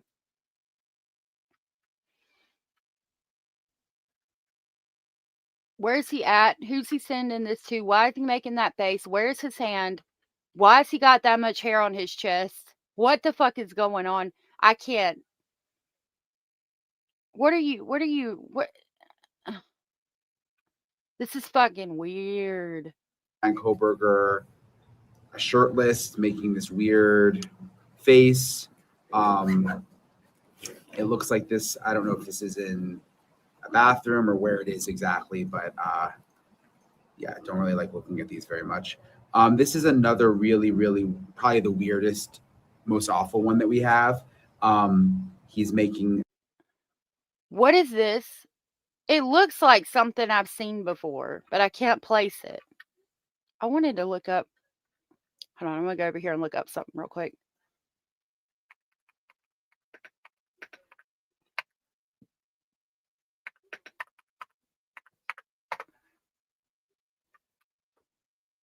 I thought there was a weird photo of Ted Bundy like that.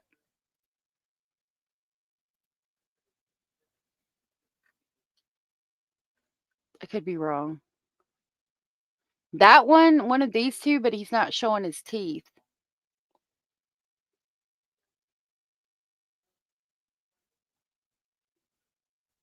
I think that's the one I was thinking about, but he's not showing his teeth.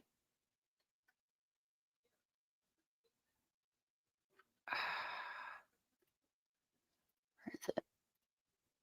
Like, that's a jump scare. Who the fuck are you sending that to? And can you get some whitening strips for them teeth? Psycho movie face, is it? Let's see.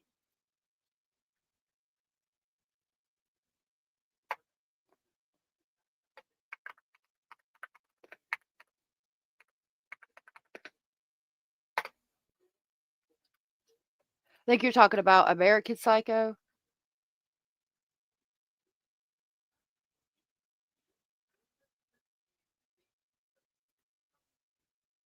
That one, possibly. I don't know. He looks like he's trying to fart or something.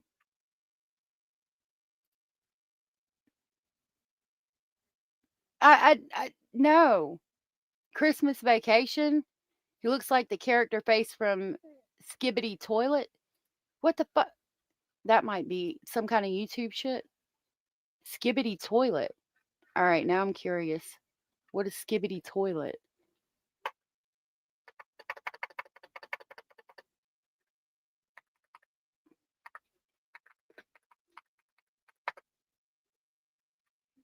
Oh, yeah, that's more like it. That does look like it.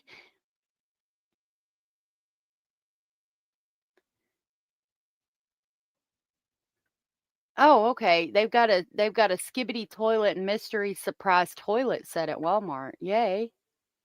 Wasn't somebody just talking about snakes in the toilet? What if you went in there and you saw that, except instead of that face, it was this one coming out of the toilet? God almighty, I would be constipated for a month. I'd be scared to take a crap for the rest of my life. I learned to save the wrong species. Jack Nicholson from The Shining. That's a good one. Yeah, maybe let's try that. I think that might be it.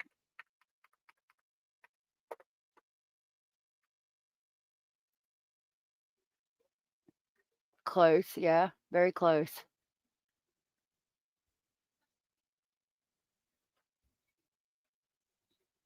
Uh-huh.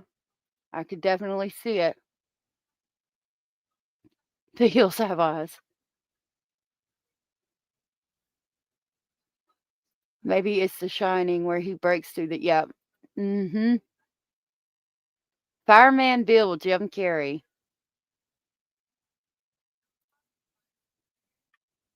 Charlie Kirk. How do I know that name? Let's see.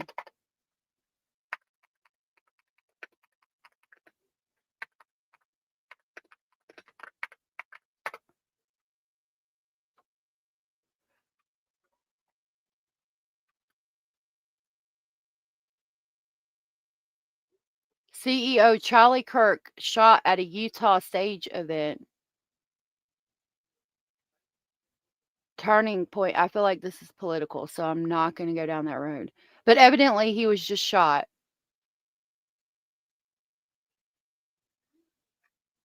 Let's see.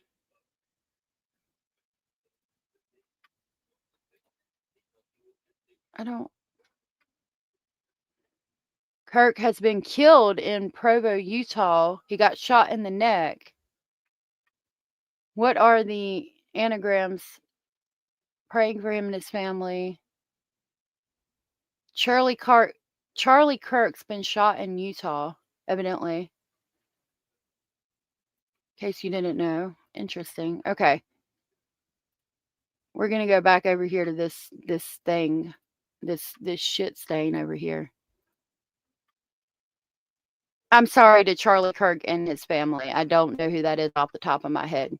And I hope that he is okay and is not deceased. I'm praying he's okay too. That's crazy. I hope it's not true. We'll find out as the day goes on. I'll check again in a minute. I mean, look at his eyes. You can see this showing his teeth. Looks like he has like a headset in, and is just another super weird selfie. These all the way were taken, by the way, were taken after the murders. So keep that in mind. Here's another one where he's doing some kind of salute. It looks like there's some clothing in the background. Now that we've seen pictures from inside of his apartment, we know that we know what the closet looks like, and I think that is his closet. And by the way, if you look at his knuckle, you can see there's like a little red mark there. So with that being taken after the homicides, who is he saluting? No update on Charlie's status. Active shooter still not been caught. Thank you. Shot in the jugular. That sounds like a damn sniper. Which is interesting when you consider that he may have been injured during the attacks and that all of these are from after the murders. So the selfies are new. Again, they came from Koberger's phone. We first aired them on News Nation. And, you know, these forensic analysts who've been going through the phone have been continuing to, a lot of this stuff was already found, but they're continuing to share with us. So that's where those came from. I don't think there's any more photos. Okay, we'll go back to Charlie Kirk real quick because I see a lot of you are interested. This says that the suspect is in custody. So let's see what they say. MAGA influencer Charlie Kirk shot at Utah College event. Suspect is in custody. Right-wing activist Charlie Kirk was reportedly shot while speaking at a Utah Valley University in Orem, Utah on Wednesday. Video from bystanders on social media appears to show Kirk sitting on an outdoor stage during a question and answer event with students, moment before a single loud crack can be heard, sending the crowd into panic. University's officials said a suspect was in custody. Quote, a single shot was fired on campus toward a visiting speaker, unquote, according to a university alert. Quote, police are investigating now and the suspect is in custody, unquote. The Department of Justice is investigating and the FBI is closely monitoring reports, according to FBI Director Kash Patel. Our thoughts are with Charlie, his loved ones, and everyone affected, Patel said. Agents will be on the scene quickly and the FBI stands in full support of the ongoing response and investigation. We must all pray for Charlie Kirk, who has been shot, President Trump wrote on his Truth Social account. A great guy from top to bottom. God bless him. Kirk, a political activist and media personality who founded influential right-wing advocacy group Turning Point USA, is well known for his campus appearances and debates surrounding hot-button issues. Utah Governor Spencer Cox said he is being briefed by law enforcement following the violence directed at Charlie Kirk during his visit to Utah Valley University today. Those responsible will be held fully accountable, he said. Violence has no place in our public life. Americans of every political persuasion must unite in condemning this act. Our prayers are with Charlie, his family, and those affected. The Independent has always had a global perspective. Okay, I think that's just talking about the news. Let's go over here and see what we're going to go to the Wild Wild West. Hold on. Let me pull it up for y'all.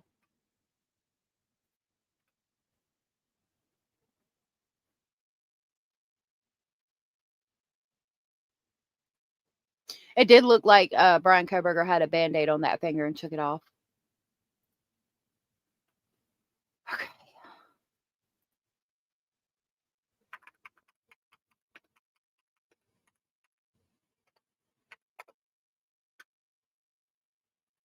All right. Yeah, okay. So this is the Wild West. Be careful what you see. All right, here's a video. Hold on.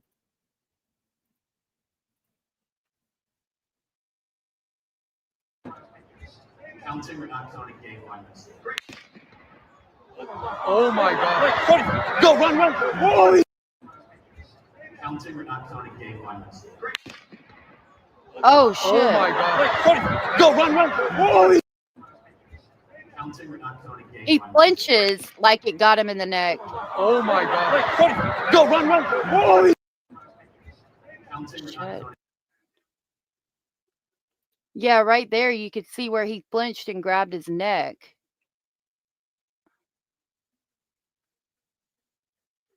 Oh my God.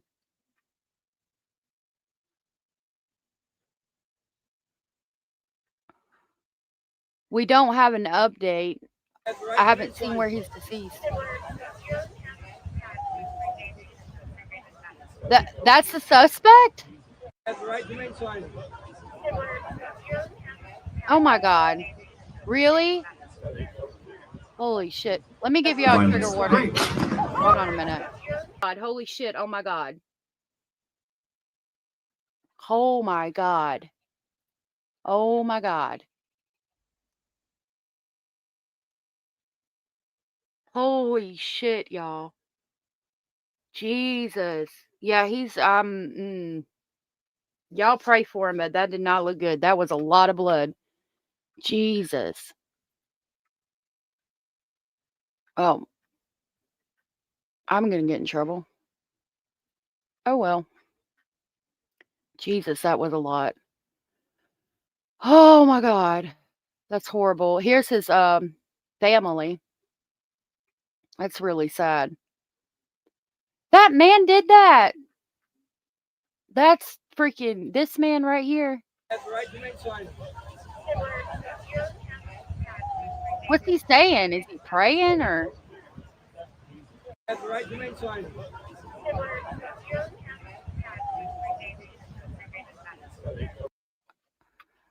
I can't believe that man did that. It says he's in critical condition at the hospital. I mean, if they can get a blood transfer, maybe they can save him. A blood transfusion, maybe they can save him. I don't know. Oh my God, he's got babies.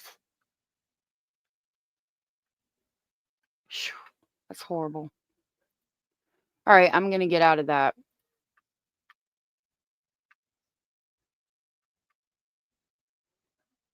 If it's in the jugular, the chance of survival is maybe 1%. Jesus Christ. Oh, that was horrific. My God.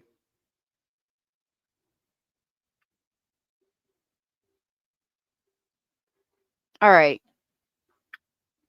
So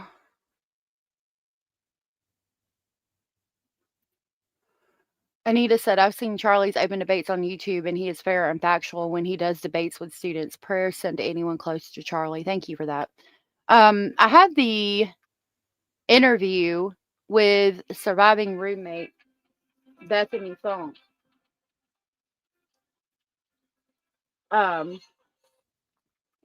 Which we can, do y'all want to watch that or do y'all want to go into Liam? I guess I'll start it and then y'all can let me know if y'all would rather watch or go ahead and talk about Liam, or if you want to watch this first and then talk about Liam.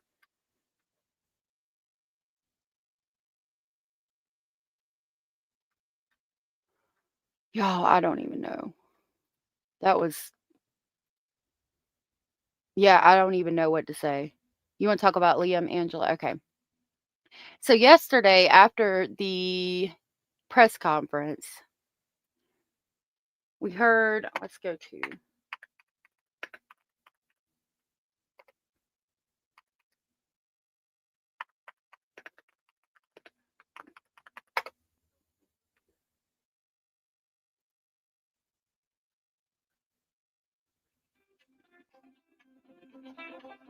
hold on a minute. My husband's calling. I'm going to pull this up so we can watch it real quick. Okay, we'll get started. I think it's 2:30. I want to thank you, the press, for coming and reporting this, getting it out to the public. It helped out quite a bit. But this is not the outcome that we expected. We discovered Liam King's body at 10:15 this morning in a pond located approximately a tenth of a mile from where he was staying at. The body's going to be sent to Chapel Hill medical examiner's office to be examined and to determine cause of death. And I want to thank the community for their outpouring of support, meals, water. We couldn't ask for any better support from the neighbors and citizens down in that area. The businesses in southern Randolph County actually lived at that residence, and he was keeping. We're in the process of investigating that at the present time. We're not going to rule it out. We're going to check and make sure that everything's good with the body, and the medical examiner will do a thorough investigation and examination of Liam's body. And around how long? It will take several weeks. What was he doing at that house? I know you mentioned yesterday that he was visiting somebody. Can you give us any more information on that? Who was he visiting? Liam was with his mother's boyfriend at the time, and the boyfriend actually lived at that residence, and he was overseeing the child during that period when he disappeared. Was he alone? Was the mom there too, or was he alone? No, the mom was at another location. Who found him and what time exactly was he discovered? The body was found approximately 10:18 this morning a.m. by Brunswick County Search and Rescue. Can you confirm if Liam was found in the same pond that you were talking about yesterday that you guys were working to drain? No, this was a different pond. The first pond was a priority for us due to the location of it. It was on the property or closest to the property where he was at. And it gave us a red flag that he could possibly be in that pond. Okay, that's really important. Oh, it's an airplane. Okay. So I wanted to talk to you guys. We were looking over here at Forest Hills Drive, okay? And I wanted to reiterate that the boyfriend was the person that was there. So why in the beginning were they saying he was at a family member's house? That is weird to me. Yeah, he just called me. My husband just called me and had sent me the clip that I had just played, the close-up clip, and he just can't believe it, and he's talking about, actually, this is the perfect time for me to come back over here and let you know that Hio is covering the case in Charlotte. About the guy who stabbed the girl in the neck. Let me grab her channel. I just grabbed one of her videos. I'm going to drop it. But make sure you guys subscribe to Hio, or as she's in here as the True Crime with the Guardians. She's going to talk about what happened in Charlotte on the bus. He was talking to me. My husband called me and was talking to me about Charlie Kirk just now and the case in Charlotte. And he's kind of freaked out about a lot of things and sent me the clip that we saw. I don't want to go too much into it. I don't even know what to say about that. I can't even, like, so we need to move on from it. I can't even process what I just saw, and I'm kind of freaked out. I don't even know. It's real messed up, real foul. So definitely Hio's going to talk about the bus thing tonight, and I don't know if she's going to talk about Charlie too, but she's going to talk about it. So subscribe to her if you have not. To Carlos Brown, thank you. she's got documents on it. She sent them to me, so definitely check her out because she has the documents, and she'll be live on it later. I was talking to someone in a chat in another live who lives only 7/10 of a mile from there. She said she thought it was sus since the beginning. There's a lot of people who think that. Charlotte's not a good area to live. I know that. I live in North Carolina. We live not far from Charlotte, not long ago, and I didn't go to Charlotte unless I absolutely had to. I hated Charlotte. I wanted to stay the hell away from Charlotte. Charlotte's not a good place. It's like it's one of the big cities here, and it's just not a place you really want to be. I'd rather be in Raleigh than Charlotte. Angela said, it's sad. The least, I hope his wife and family wasn't there to witness that horrible action. Well, you just saw it's all over X, so of course they're going to. This shit's insane, y'all. Like, this clip comes to mind, and I'm not playing it to be funny. Like, I'm serious. Y'all got to hide your kids and hide your wife. Like, I don't even want to play it because it's a funny clip, but that clip comes to mind. Hide your kids, hide your wife. Like, y'all really, you got to, like, we homeschool because of what's been going on with the schools for years now. And I have children that do go to school, and I think about them, and I just, y'all, I don't know what the fuck is happening in the world today. Why they had to shoot that man? I don't care what political side you are on. I don't get political over here. Hio does the political cases, and she knows that I don't like to do stuff that's political because, in my opinion, both sides are fucked up. But it doesn't matter what political side you fall on. That shit's wrong on either side. Why are they doing this? Why is this shit happening? I don't know. I don't know. Oh, Kalisa, Charlie Kirk died. We just played it. I think you were here.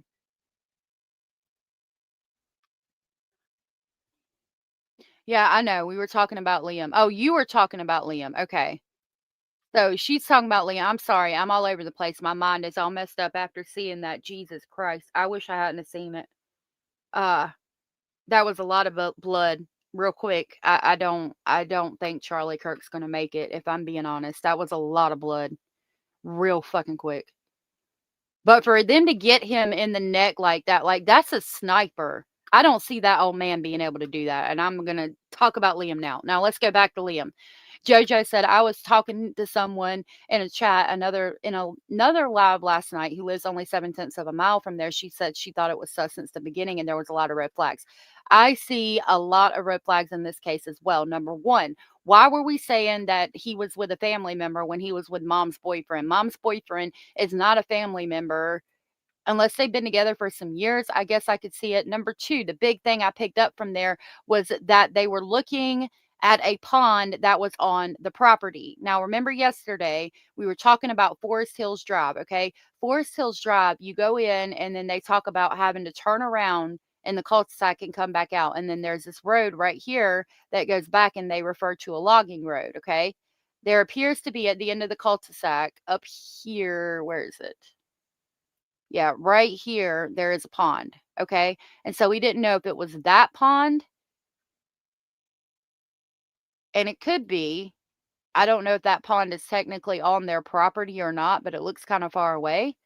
Now that he said the pond was on the property, it makes me want to go back to this property because there is a big pond there, there is a little pond there, and there is a house. So that looks like it's definitely on somebody's property. So that makes me question whether this house or this house is where Liam went missing from. They both appear to be trailers. I don't know which house there's a trailer that's in the woods that would look like this, probably, because again, we see this trailer with the red shutters and there's trees all around it. And that's what we were looking for. It could be, I don't know if this trailer is the boyfriend's trailer where Liam disappeared from, or if it's the trailer in the area, because they talk about searching a trailer in the area. So we got that it was the boyfriend that they were with, and that a pond was evidently on the property. Now we're on Forest Hills Drive. We just crossed Reedy Creek. Let's go back over here. Reedy Creek is up here, so we still need to go down.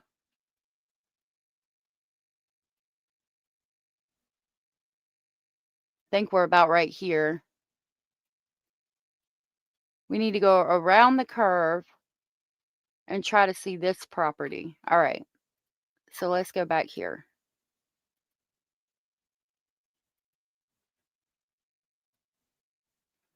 We're looking for a trailer with red shutters, if we can see it from the road.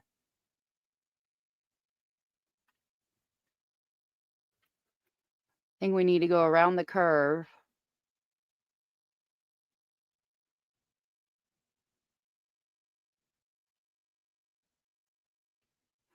Okay, this one's in the back, but I don't know that we could go back there. It's not going to let us go back there.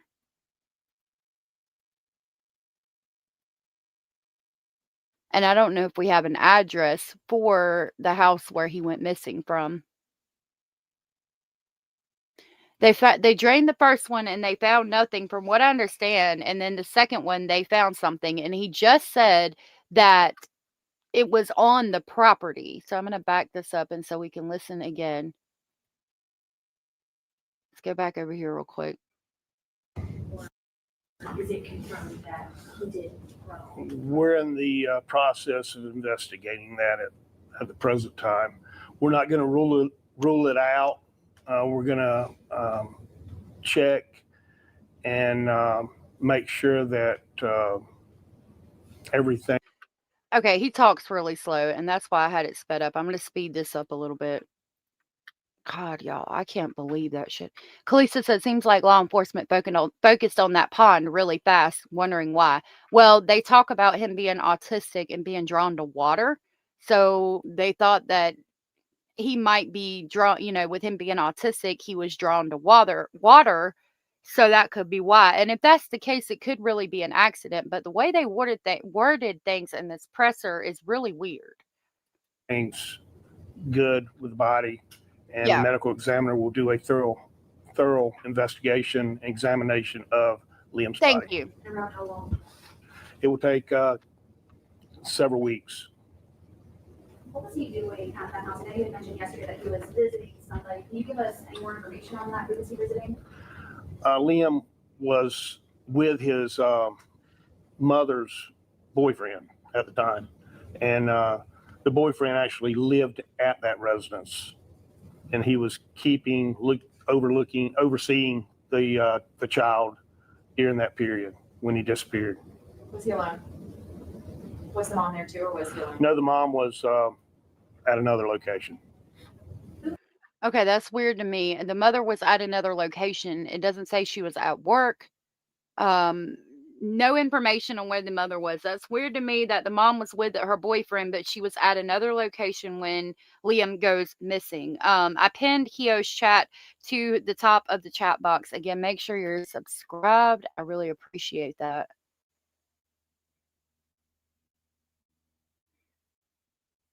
Really, I would love, well, interesting.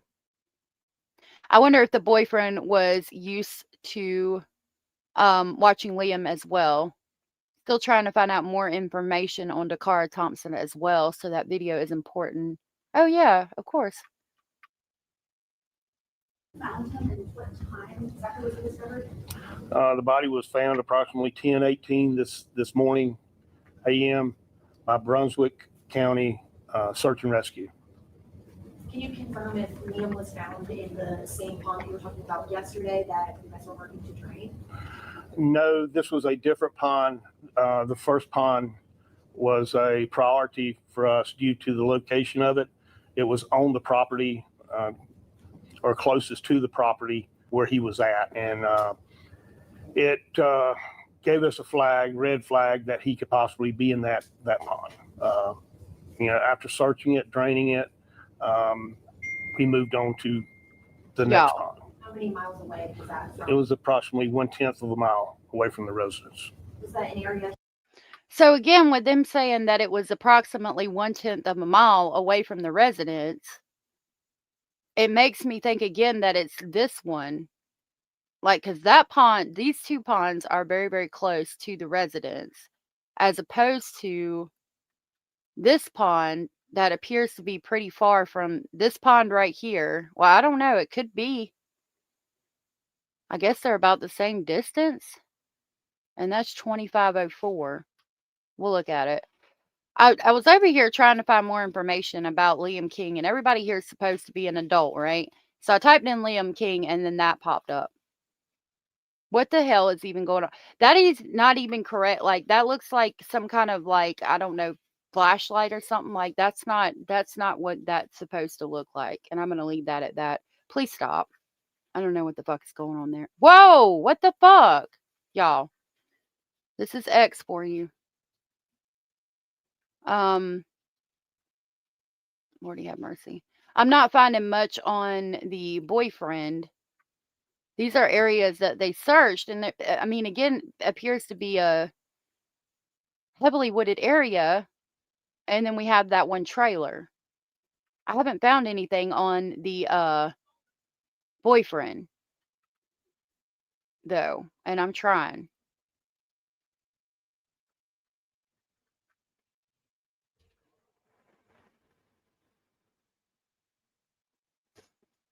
Yeah, I don't know, y'all. What is this?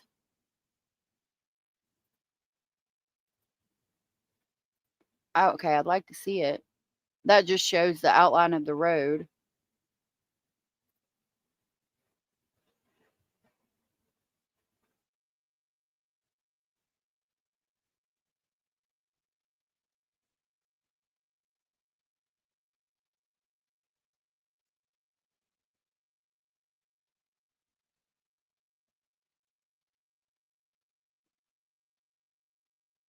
Oh.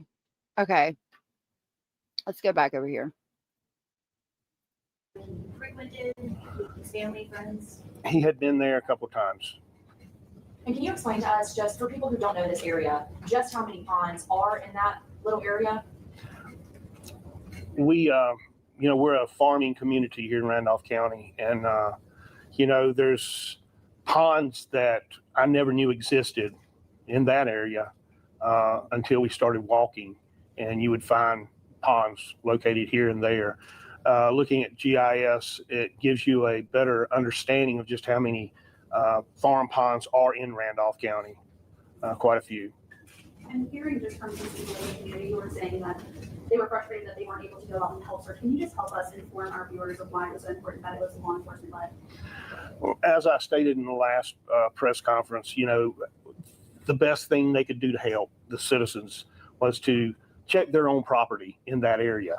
And I'm going to fast forward it a little bit. Even disrupt evidence that could be used for further investigation. Possibly be. What kind of evidence were you looking for? Anything in this type case, from clothing, lost shoe, just any indication of the direction in which he may have been traveling. I know we're still early in this investigation, but could we expect charges against the boyfriend? We will have to. We're at the very beginning of the investigation, and we will have to look at everything, take all the evidence for the district attorney, and go from there. It's too early to say. So there, it seems like the boyfriend might not be accountable, but some of the things he said beforehand made me think that the boyfriend could be accountable. All right, this is 226 Forest Hills Drive. Let's see if we can find 226 over here.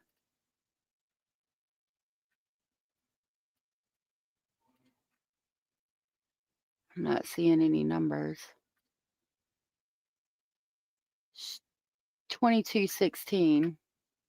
This was 2266, so it's further up. But these don't have numbers.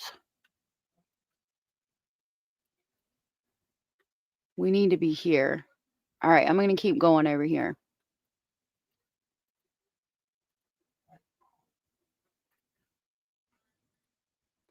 I think that's the cul-de-sac thing. The first one, like, it's not really a cul-de-sac. It's where the road.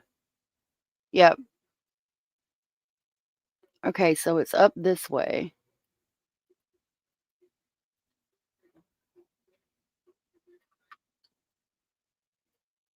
And it don't let me go up any further.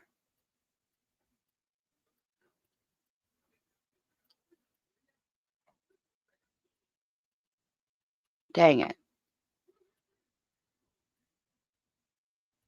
Well, that was that.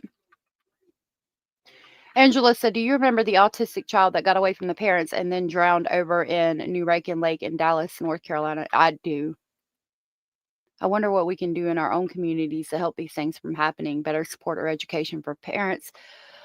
Yeah, we were talking about that yesterday. I think that if we made a way for autistic children to be able to learn how to swim for free and have the option available in several different places and communities, I think that would help.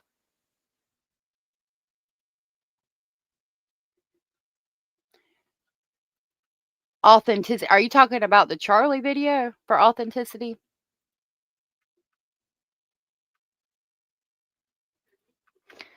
I don't know, y'all.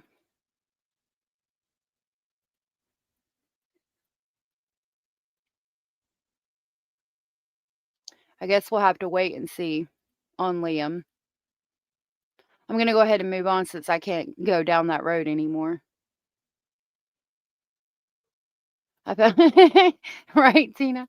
I found a 2-year-old on the side of a rural country road one day. He lived 1.5 miles away, and mom didn't even know he was missing. I saw a video where the police found a little boy got up and went to Chick-fil-A and like was just hanging out, and the police took him home. And yeah, that was pretty interesting. All right. So now we can talk about Laken Snelling because I've got a comment that I wanted to share with y'all about her. So let's talk about Laken Snelling real quick. I found this. Let me pull it up. Laken Snelling is the University of Kentucky, I believe, cheerleader who her baby was found. Yeah, trackers in the shoes. Her baby was found in the closet in a trash bag. This says it's allegedly a text message from somebody. I don't know if it was true or not, but it says, I know that the baby was estimated to be a 38-week-old baby boy. She required a blood transfusion on arrival to University of Kentucky. She had a 2nd-degree laceration. She said that when the baby was delivered, he wasn't crying and was blue, but he did whimper. She wrapped him in a towel and delivered the placenta 20 minutes later. She told the midwife in triage that she covered the baby's head with a towel. She fell asleep next to him for some time and she woke up. She cleaned the room, which is known information. And this is such a disheartening situation. I'm hoping the truth comes out. I wish she would have called someone for help. It's just so sad. I don't know if that's true or not.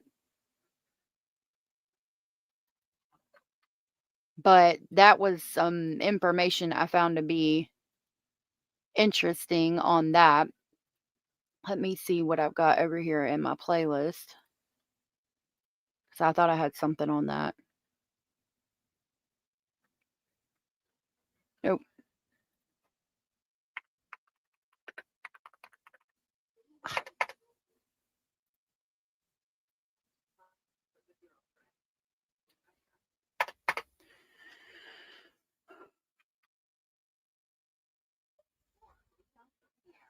This is her ex-boyfriend, allegedly the baby's father.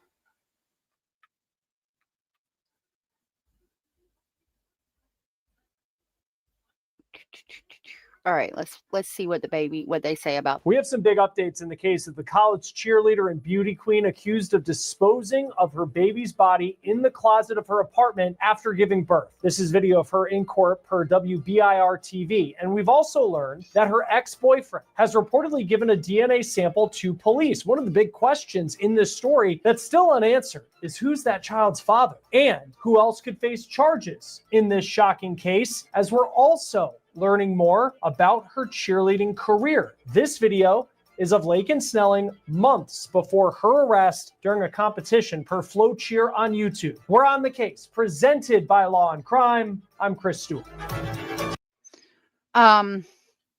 Yeah, that video we looked at the other day, and she's very, very pregnant.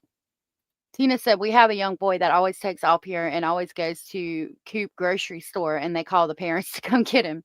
I hope that they get that under control because he might not go there one time. She needs to be careful with that. She could get fired and face serious legal charges as well for divulging Laken's medical information. Yeah, that was a weird thing. My son's nephew from another marriage is autistic and nonverbal, and he loves water. They gave him swimming lessons. Believe it or not, it became very natural to him. I think that would help. I really do. As far as these children getting away and that are autistic and getting and drowning in ponds. If we started at a very young age giving them swimming lessons, then it might help.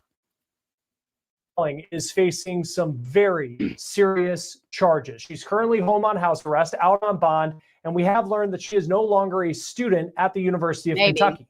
Snelling has withdrawn from the school. She's no longer a member of its competitive cheerleading team. We also have learned more information on the search for the baby's dad and figuring out who that person is. I'll get into that new information in just a moment, but this is what we know about Snelling, who at this point is the only person facing charges in this case. She's been a member of the stunt team for the past 3 seasons at the University of Kentucky. She was listed as a junior on the roster for the Kentucky Wildcats, and this is new video that's been unearthed of Snelling competing with the team in a video posted 4 months ago per Flow Cheer on YouTube. So it is possible that she was pregnant during this event. Now, Snelling also used to be a beauty queen, and she often posted on social media, spending time with her friends, really giving off this happy image. But now she is accused of such a dark crime. Snelling also has pictures with the boy, but it is unclear whether they are still together, and it's unclear if he's the biological father of the baby at the center of this story. We have learned that a male reportedly gave a DNA sample to police. I'll talk about who he is in just a moment, but let's get to what Snelling is accused of and how we got to this point. Let's go to August 27th, Lexington, Kentucky.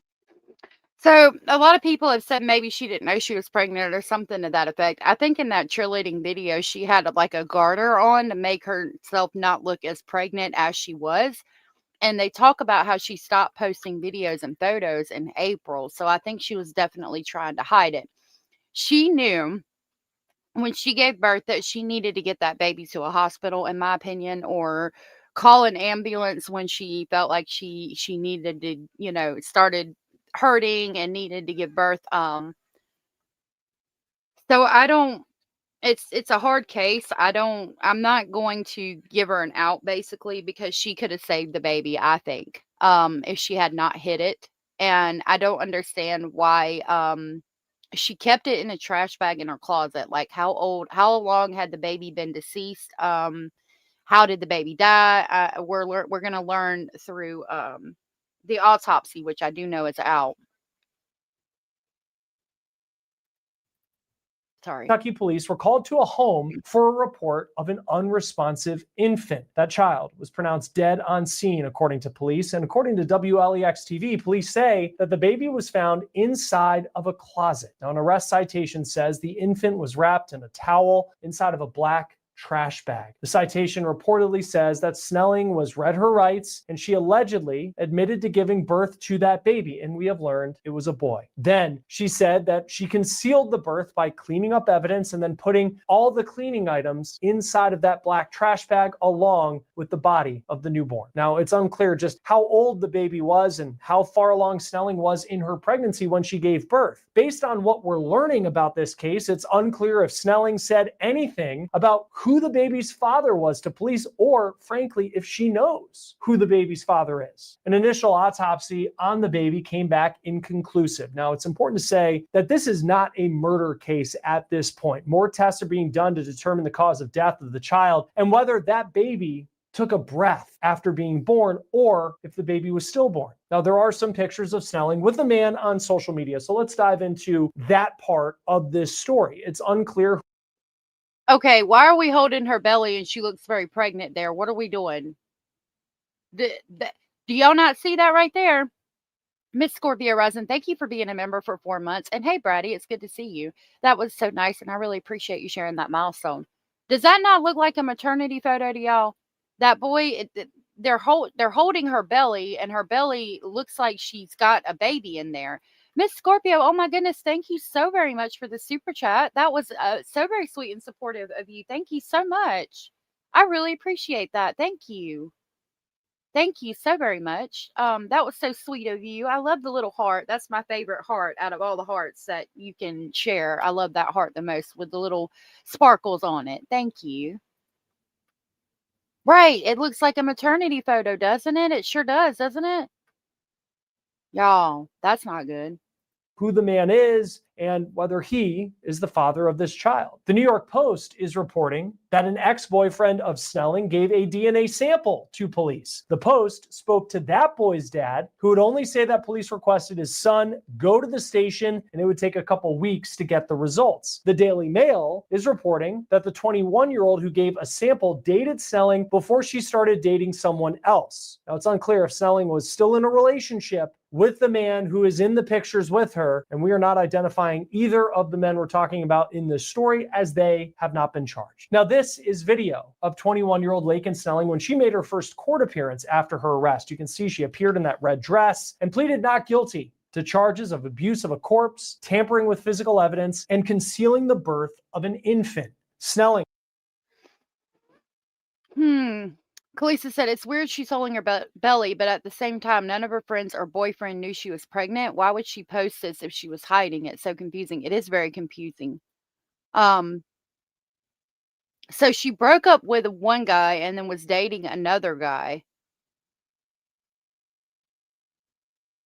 That's interesting. I'm wondering if the father of the child said he no longer wanted to be with her, and so I don't know, she wanted to terminate the pregnancy and then didn't. That's what I saw as well.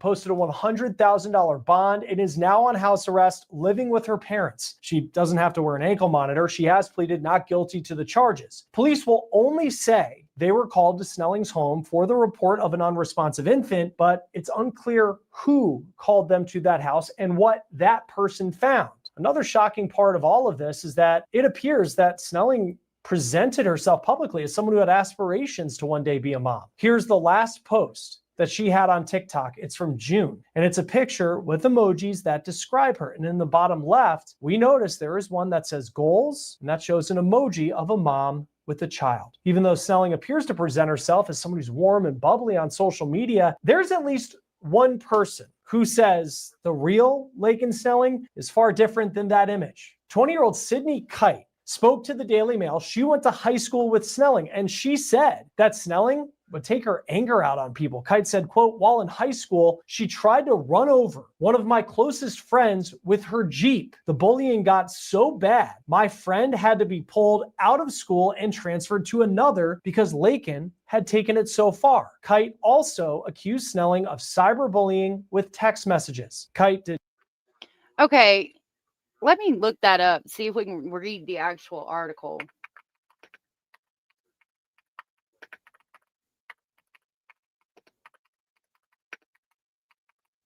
Hold on, just a minute. Appearance obsessed serial bully. People who knew the 21-year-old who stuffed a newborn in the closet. That was from 5 days ago. Let's see what this says. Appearance obsessed serial bully. It says, as numerous allegations surrounding college cheerleader Laken Snelling, new information has been released about the newborn baby whose body was found stuffed in a trash bag and dumped in a closet. The 21-year-old University of Kentucky student was described as an, quote, appearance-obsessed serial bully, unquote, who once tried to run over a fellow student with her Jeep. Quote, she was obsessed with her appearance, very obsessed with being popular and fitting in, unquote, as Sydney Kite, who knew Laken from high school. About a week has passed since Laken was arrested over an infant's remains being found in a closet at an off-campus location on Park Avenue in Lexington. Police searched the closet and found the lifeless infant wrapped in a towel and placed in a black trash bag. When questioned by the cops, Laken admitted she had given birth to the baby and cleaned up the evidence. Quote, by wrapping the infant in towels and placing it inside of a black trash bag, the listed suspect treated the corpse in a way that would outrage ordinary family sensibilities, unquote, read a police report about the arrest. Days after the infant's remains were found, the results of a preliminary autopsy were released on Wednesday. The findings confirmed that Laken had given birth to a baby boy. However, the infant's cause of passing still remains inconclusive. Quote, I understand the community's concern and sensitivity surrounding the homicide of a child, Fayette County Coroner Gary Ginn said in the coroner's report as quoted by WKYT. It says DEATH, but sometimes I think I can say death. We are conducting a thorough and methodical death investigation to ensure all facts are carefully considered, Gary added. This says Laken was a bully who once tried to run someone over, a former fellow high schooler alleged. Sydney, 20, who knew Laken from school, accused the cheerleader of being a bully who tormented her sister.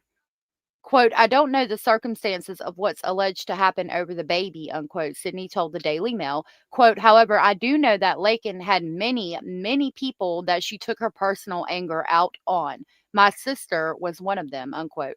Sydney now lives in Newport, Tennessee with her partner, Kenyon Biggs, and an infant daughter.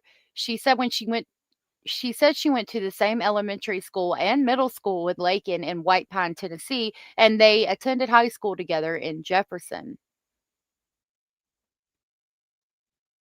There's the coroner report. Infant Snelling, who was a male, date of death was August 27th of 2025 at 10:59. Findings are inconclusive. Extensive microscopic analysis are essential to determine the cause and manner of death. Manner of death is currently undetermined. I understand the community's concern and sensitivity surrounding the death of a child. This death affects many lives in our neighboring state of Tennessee, as well as those in the Commonwealth. We are currently conducting a thorough and methodical death investigation to ensure all facts are carefully considered. The death investigation remains open pending the results of these studies. There is no additional information that can be released at this time. There will be updates as our death investigation continues. Please keep the family and friends, as well as the University of Kentucky friends, in your thoughts and prayers, said the coroner.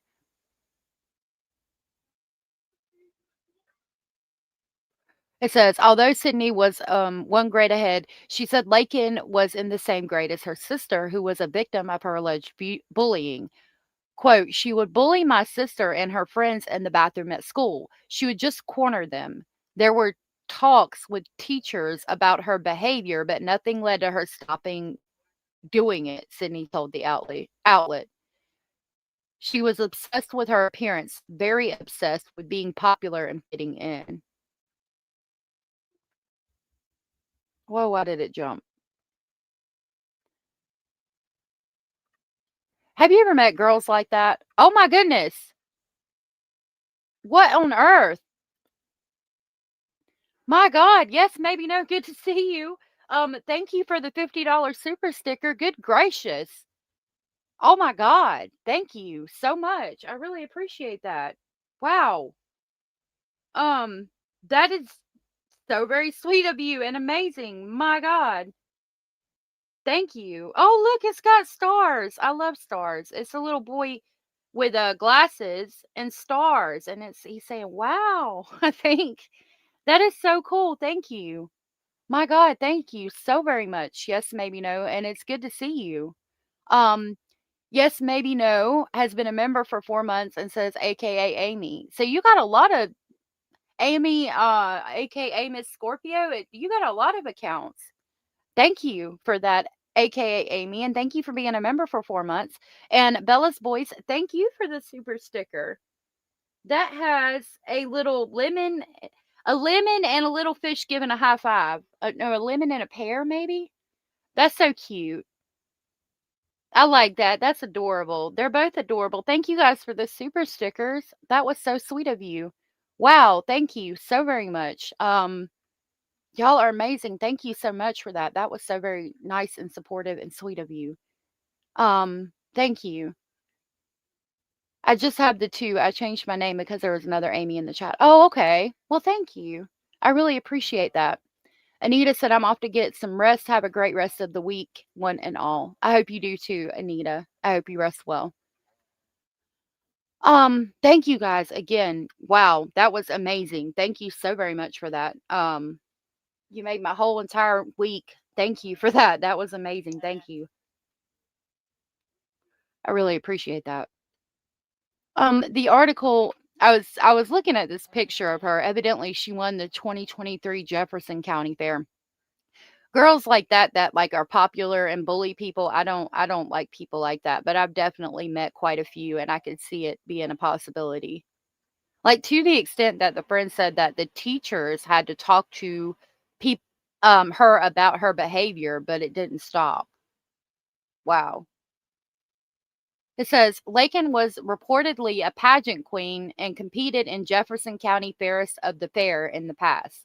Quote, she was obsessed with her appearance, very obsessed with being popular and fitting in, Sydney said. She was always obsessed with being very thin, wearing tight-fitting clothes. She wanted a lot of attention, unquote. Quote, if you didn't have a certain amount of money or a certain amount of popularity, then you weren't really in Laken's circle, unquote, she added. So she sounds like a mean girl.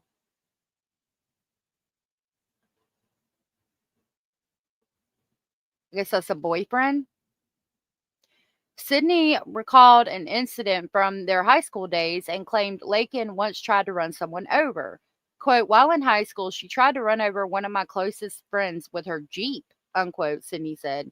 The bullying got so bad, my friend had to be pulled out of school and transferred to another one because Laken had taken it so far, she added. Laken continued tormenting the friend even after they left school with cyberbullying and with text messages, Sydney claimed. There were other individuals who had to transfer to get away from her.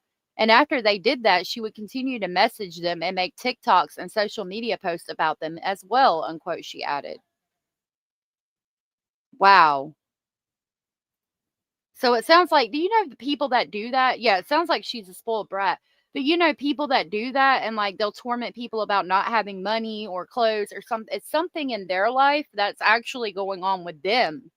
Um, that, and then they pick on people that are going through the same thing to try to make it appear that they're not that way. For instance, people who maybe she didn't have a lot of money, and so she picked on people who looked like they didn't have a lot of money because she didn't have a lot of money either and had a way of making it appear that she did or things like that.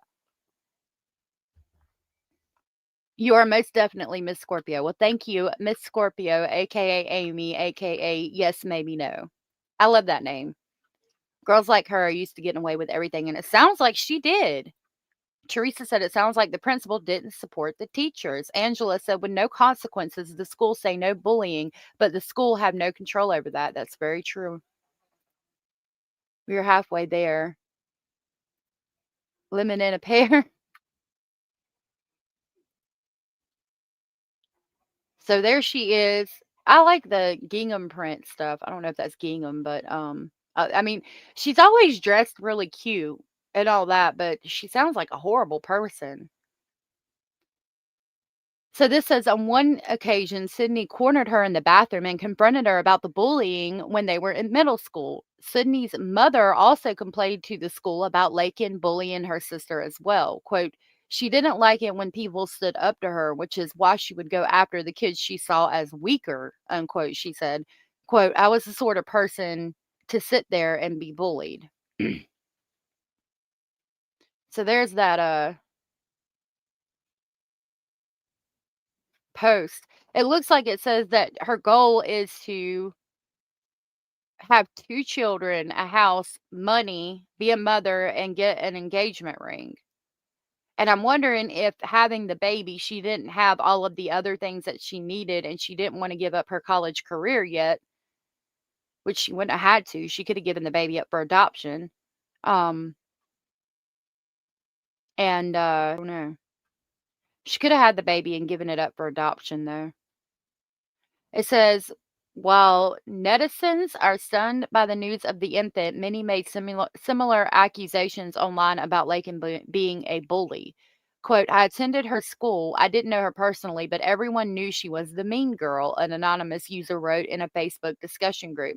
Another one wrote on social media, quote, she attempted to run over one of the students, and that student left school and moved schools because of her. She has never been held accountable for anything she does. Quote, I know this girl. She is a bully. Always treated my kids like trash in school and many others, said another Facebook user. I don't know why she wears a big baggy dress unless she was pregnant at the time. Laken's last few posts on social media suggest she was in a relationship with someone. However, his identity was not confirmed. The accused cheerleader is facing charges of concealing the birth of an infant, tampering with physical evidence, and abuse of a corpse. She pled not guilty when she appeared in Lexington, Kentucky courtroom on Tuesday, September 7th. The 21-year-old mostly kept her head down in court and was seen holding the hand of her dad, Terry Snelling, who works as a construction company supervisor. Laken posted a $100,000 bond and is to live with parents in their Jefferson, Tennessee home, according to court documents. She is now on home incarceration with no ankle monitor. Netizens were surprised to see her appear in court in a bright red dress and makeup. When makeup makes you a 10, but you're really a 2, one netizen commented, while another one said, what kind of parents bring their daughter in a bright colored dress and her pageant makeup to court over the loss of their deceased newborn grandson? Oh, I didn't realize people were posting text messages. There was another one. Even if the baby was stillborn, it's not an excuse to not call 911. Clearly, she was trying to cover it up. She made it very clear on her page before she locked it down and probably cleaned it up that she never wanted boys. She wanted girls to be just like her. Really? That's interesting. They usually put a gestational age on the fetus. This makes me think he wasn't full term since there is no gestational age and can't determine if airflow hit the lungs. So she might get out of this. Trying to read all the little posts. Hold on. Okay, I didn't want you to jump. This said that that's common in the event of a stillbirth, not saying the baby was stillborn, just that half the time autopsies are inconclusive. I would imagine they also have the umbilical cord and placenta as well from the bag, right? They'll be able to tell that instantly if the baby was born alive. This is also sad. We read that one. And we read that one. Yeah. This one says, I wish a medical professional or someone would chime in here. It seems odd to me they can't tell by the placenta or some other factors if the baby was born alive. And this one says, I hope she receives the help she needs. Someone replied, I'm confused. If she gave birth and the baby died, why put it in the trash bag, clean up all the evidence, and then call the police to report it? Did she call the police? Did her parents call the police? If the baby was born prematurely, why not go to the hospital? Even if it was an emergency and she did have it at home and didn't make it, why not just leave everything as it is and call the police? Missing a lot of information here. I would imagine it would have to be a suspicious death. Otherwise, everything she did was not necessary. Somebody responded, she wasn't showing, so the baby wasn't full term. I'm assuming. Being a cheerleader, she would definitely need a flatter stomach. Also, I wonder, what does the father of the baby think of this? How about the father of the child? He should be held responsible too. Another person said, when we don't have choices that are visible and close in proximity, this is what happens. Somebody said everything has said she was between 16 and 18 weeks pregnant. That is a miscarriage, whether it was at home or in the hospital. No baby born at that gestation could survive.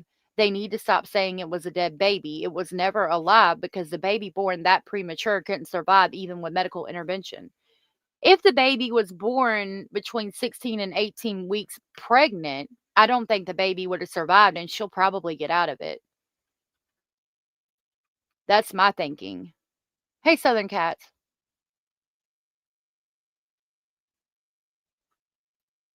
The guy shown in the videos being arrested was not Charlie Kirk's shooter, as per a news release from 6 minutes ago. Okay, I'll look it up. Thank you for that.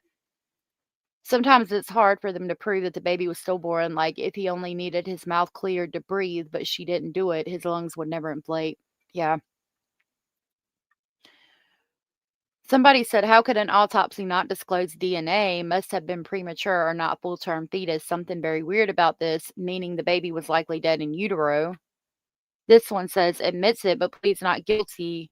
That still won't help you get a lesser charge, but can bet mommy and daddy will pay it anyways. Someone said there's no way the autopsy was inconclusive. It had to have died of something. Someone says she'll get a slap on the wrist and she'll walk. I saw it on a different post that was let out on a $100,000 bond, a surety bond, when she went to court yesterday. Okay, this continues going on and on forever and ever. I'm thinking I'm agreeing with what they said, and I think that she'll get a slap on the wrist. Honestly, that's what I think. All right, let's see what they're saying about Charlie Kirk. Hold on. Before we go.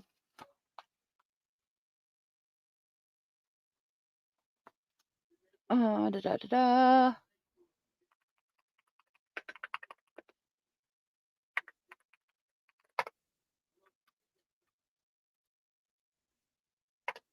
I might have to go to X. I'll pull this up, but we might have to go to X.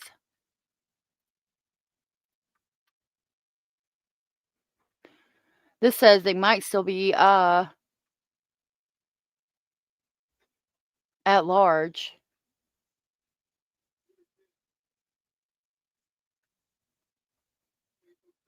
Shot Wednesday. All right, let's go to X. Y'all, I'm going to warn you because that video is probably all over X still. So protect your peace.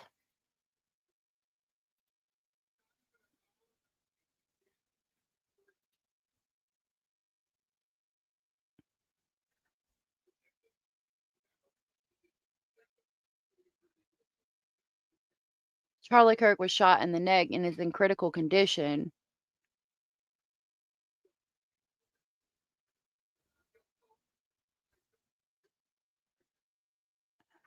This is saying that that's the person that did it, but I don't know.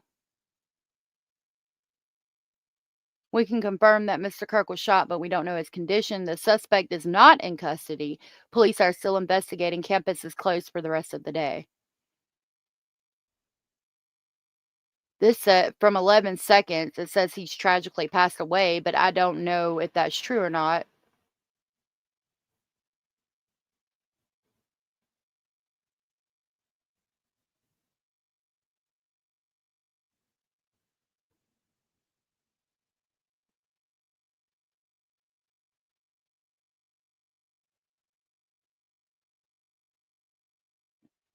Yeah, I'm not finding any information, but this says no suspect is in custody as of this moment. Right now, nobody's in custody.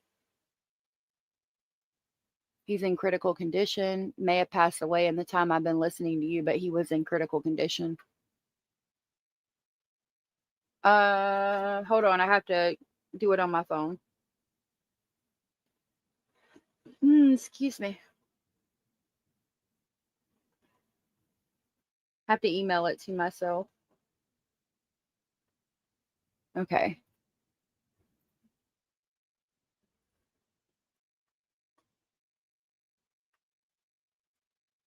Oh, I also have another email too that I need to check. It says Utah Valley University now telling CNN that Charlie Kirk shooter is not yet in custody, and the man on video being arrested is not the shooter.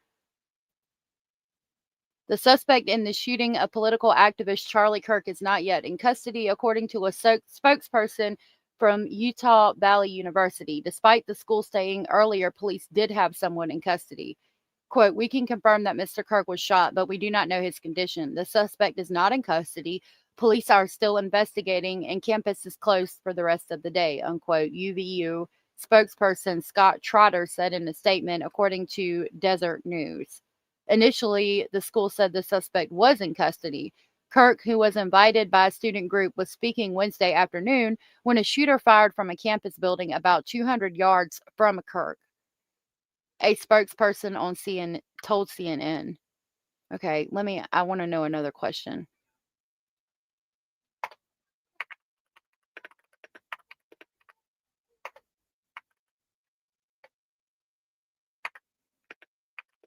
Hold on just a minute.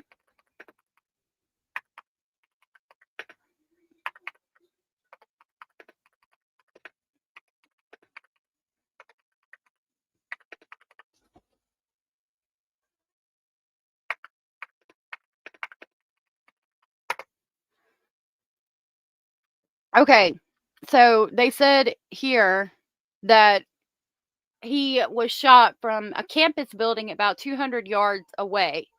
Okay, now y'all remember I said to hit the jugular vein like they did, it would not be easy. To hit the jugular vein, it had to be a sniper or something. So I asked, would it be easy to hit the jugular vein from 200 yards away of a person? And it said, not easy. It is not easy to hit the jugular vein from 200 yards away. The jugular vein is a major blood vessel located in the neck, and direct hits from such a distance would not be expected to cause injury. Injuries to the jugular vein typically occur due to trauma, such as a direct blow or penetration, and will require immediate medical attention if sustained. Hold on a minute.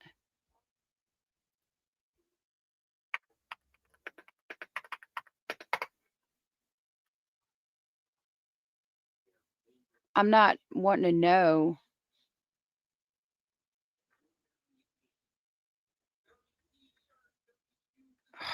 Okay, it's not giving me the answer I want. Hold on a minute.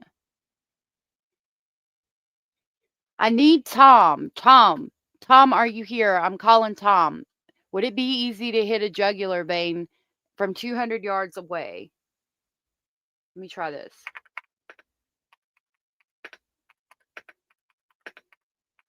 Lord, y'all, the FBI is about to raid my house.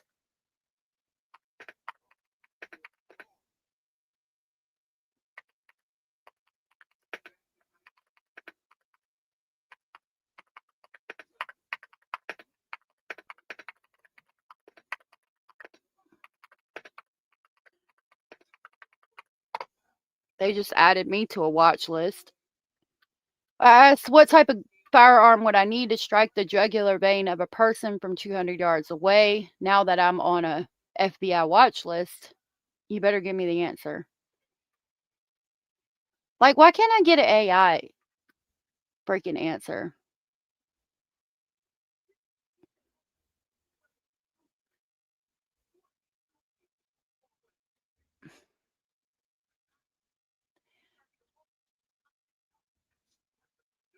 I mean, this is just telling. Oh, I can't get the answer I want. So frustrating. For the Marine Corps, qualifications 200 yards is the closest on 12-inch charges with the M16s. So think about the disclaimer to the FBI, this is research. So think about the jugular vein.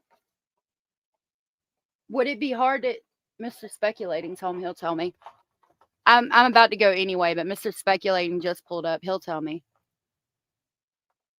Oh, there is a gunshot. I'll pull it up again. But I'm going to give y'all a trigger warning. Hold on. This will be it for the day because he just pulled up, but I'm going to ask him when he comes in the house.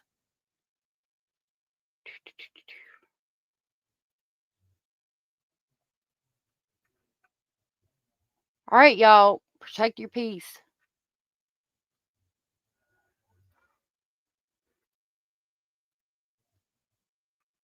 All right, listen closely. Not counting gang violence. Great. Not counting. All right, I'm not doing that again, but you heard the gunshot. Looked like they were relatively close.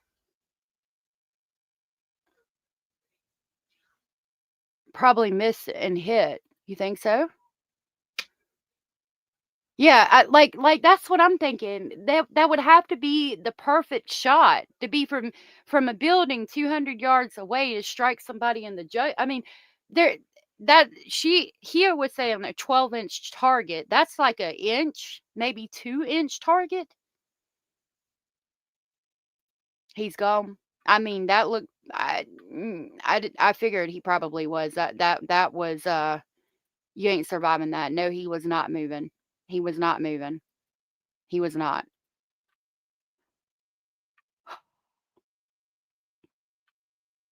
I don't know. I think it's fucked up all the way around. I don't think that anybody should be doing shit like that, regardless of your political stance. I think he pulled up. I'm waiting on him to come in. Yeah, he's here. That's what I'm thinking. Like, it had to be some type of sniper.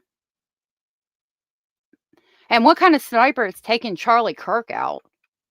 And then they said they arrested this man, but evidently that's not the correct man. Why is he praying? Like, this is weird to me. Why is he praying like that? But evidently that's not the correct person. The person that shot him got away. This one doesn't show so close up. All right, he's here. We'll watch this one. You can hear it clearly. Oh my God. Go, run, run. Oh. See, they look to the left like they heard it from there. They look from over there. Go, run, run. They look from to the left like they heard it from over there. Hey, come here, you.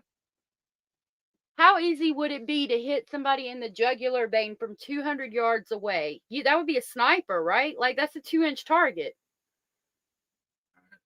It's like a 4-inch target, but you're using a rifle. You're using that was like the 308 or something like that. It was a rifle. That wasn't a 223. So 5.56. It was a 308 or. It would depend on the rifle. Like, so if I could go up there with the correct type of rifle and correct type of scope and hit somebody in the jugular vein. I don't think they were aiming for his jugular vein. I think they were either aiming for his head or his chest. Some were saying that it hit his chest and bounced up and went through. He had a bulletproof vest on. Okay, so Mr. Maybe, but that's from what I looked in the video. I didn't see it, but it's hard to tell. It happened so fast that you'd have to slow it down and look for something. I know he moved like this, but yeah, there's really no clue. But usually, okay, you aim for when they aim for the head, they either overshoot or over the top of the head or lower. So they probably aimed a little high and they still missed because they were a little bit too far away, and the bullet dropped and got him in the neck or the chest and went up to his neck. Okay. Yeah, I think the gunman was atop a building. Yeah, they said that makes sense. And the guy that they caught was the wrong person. The guy I've heard. large.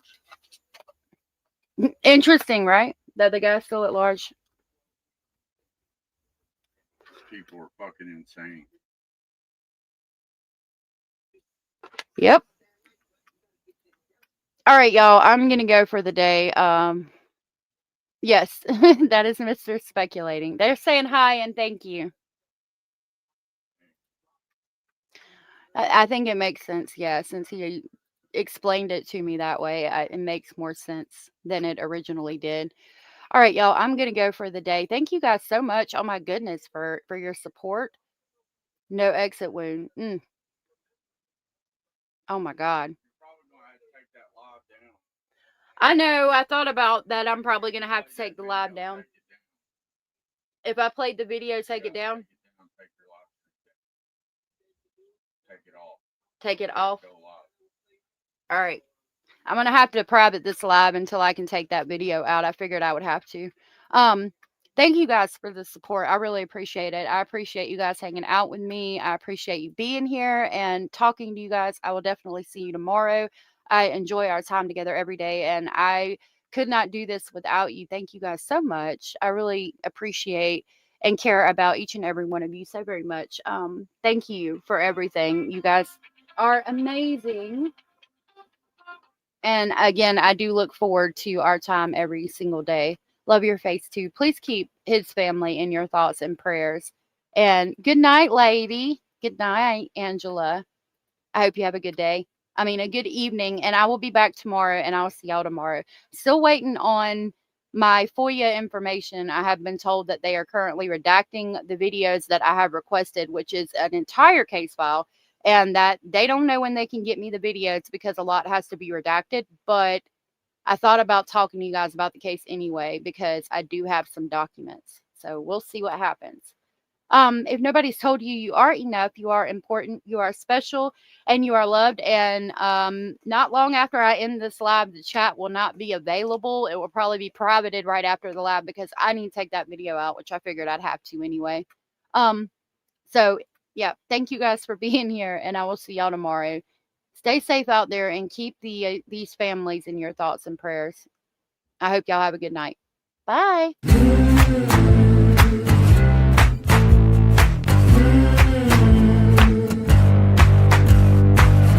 Listen up, I gotta tell you, there is something you should know. I have never really liked you at all. I cannot hide it anymore.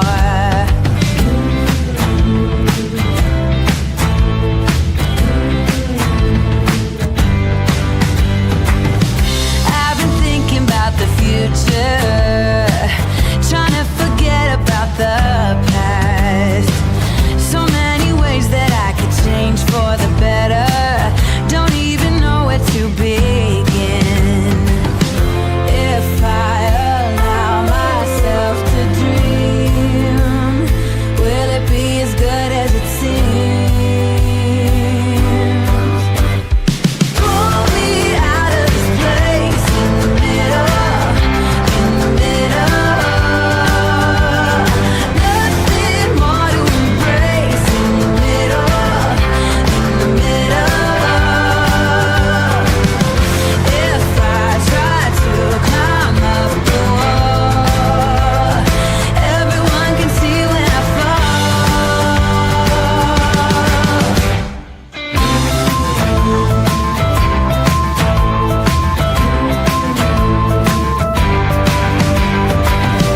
Take me up into the mountains, send me off into the wild.